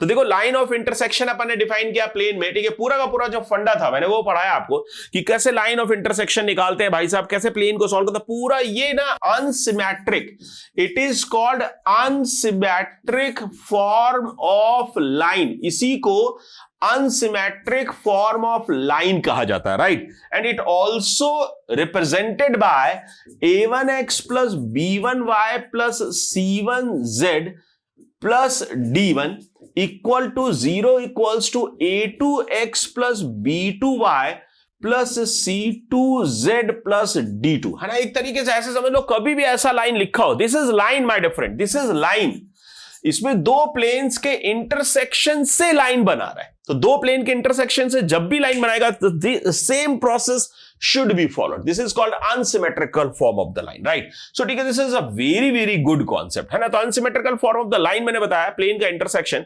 स्क्यू और इंटरसेक्शन लाइन कैसे स्क्यू निकालते हैं, आइडेंटिफिकेशन ऑफ स्क्यू लाइन कैसे निकालते हैं, इंटरसेक्टिंग लाइंस को कैसे निकालते हैं, इंटरसेक्शन पॉइंट कैसे निकालते हैं, पॉइंट ऑफ इंटरसेक्शन कैसे निकालते हैं, ये सब मैंने आपको बताया, राइट. टेट्राहेड्रन के जो बेसिक्स थे वो यूज कर रहा है. तो बाकी देखो लेंदी प्रॉब्लम था, बिल्कुल सही बात है. स्क्यू और इतने 4 ऑप्शंस में स्क्यू और इंटरसेक्टिंग चेक करना तो लेंदी तो है ही, इसलिए राउंड 2 में डाल रहा हूं. डिफिकल्ट नहीं है, बट मतलब डिफिकल्ट टू स्टार्ट था. एक्चुअली ये जो फंडा था ना माय फ्रेंड, ये फंडा, ये जो सोचना है ना, जिससे दिस अप्रोच, अगर मैं बोलूं ना, ये अप्रोच अगर समझ आ जाती है ना, डिफिकल्ट टू स्टार्ट लिखा है मैंने, डिफिकल्ट प्रॉब्लम नहीं लिखा है, समझ रहे मेरी बात को. टिप्स मैंने लिखा डिफिकल्ट टू स्टार्ट, मतलब स्टार्ट करने में नहीं समझ आता यार कि एजेस ऑफ टेट्राहेड्रन के लिए फेसेस P1 P2 जो कंडीशन अपने को दी है के लिए क्या कंडीशन में लगाऊं मैथमेटिकली, क्या कंडीशन में लगाऊं, क्या कंडीशन इंपोज करूं कि इस प्रॉब्लम में मैं मैथमेटिकली जो चीजें गिवन है उनको कनेक्ट करके ये प्रूव कर पाऊं कि भैया कौन सा वाला एज होगा इस लाइन के थ्रू और कौन एज को रिप्रेजेंट नहीं करेगा, राइट. सो ठीक है, ये एक अच्छा क्वेश्चन था. तो this is a very very good problem. इसको मैं अच्छे क्वेश्चंस की कैटेगरी में रखता हूं माय फ्रेंड, और मजा आया है मुझे सॉल्व करने में, आपको भी आनंद आया होगा. और जब आप ऐसे मचाते रहोगे ना दोस्तों, तो आनंद, परमानंद और सच्चिदानंद सब आने वाला है. सो ठीक है my friend, love you, bye bye, मचाते रहो, फोड़ते रहो, जियो जय.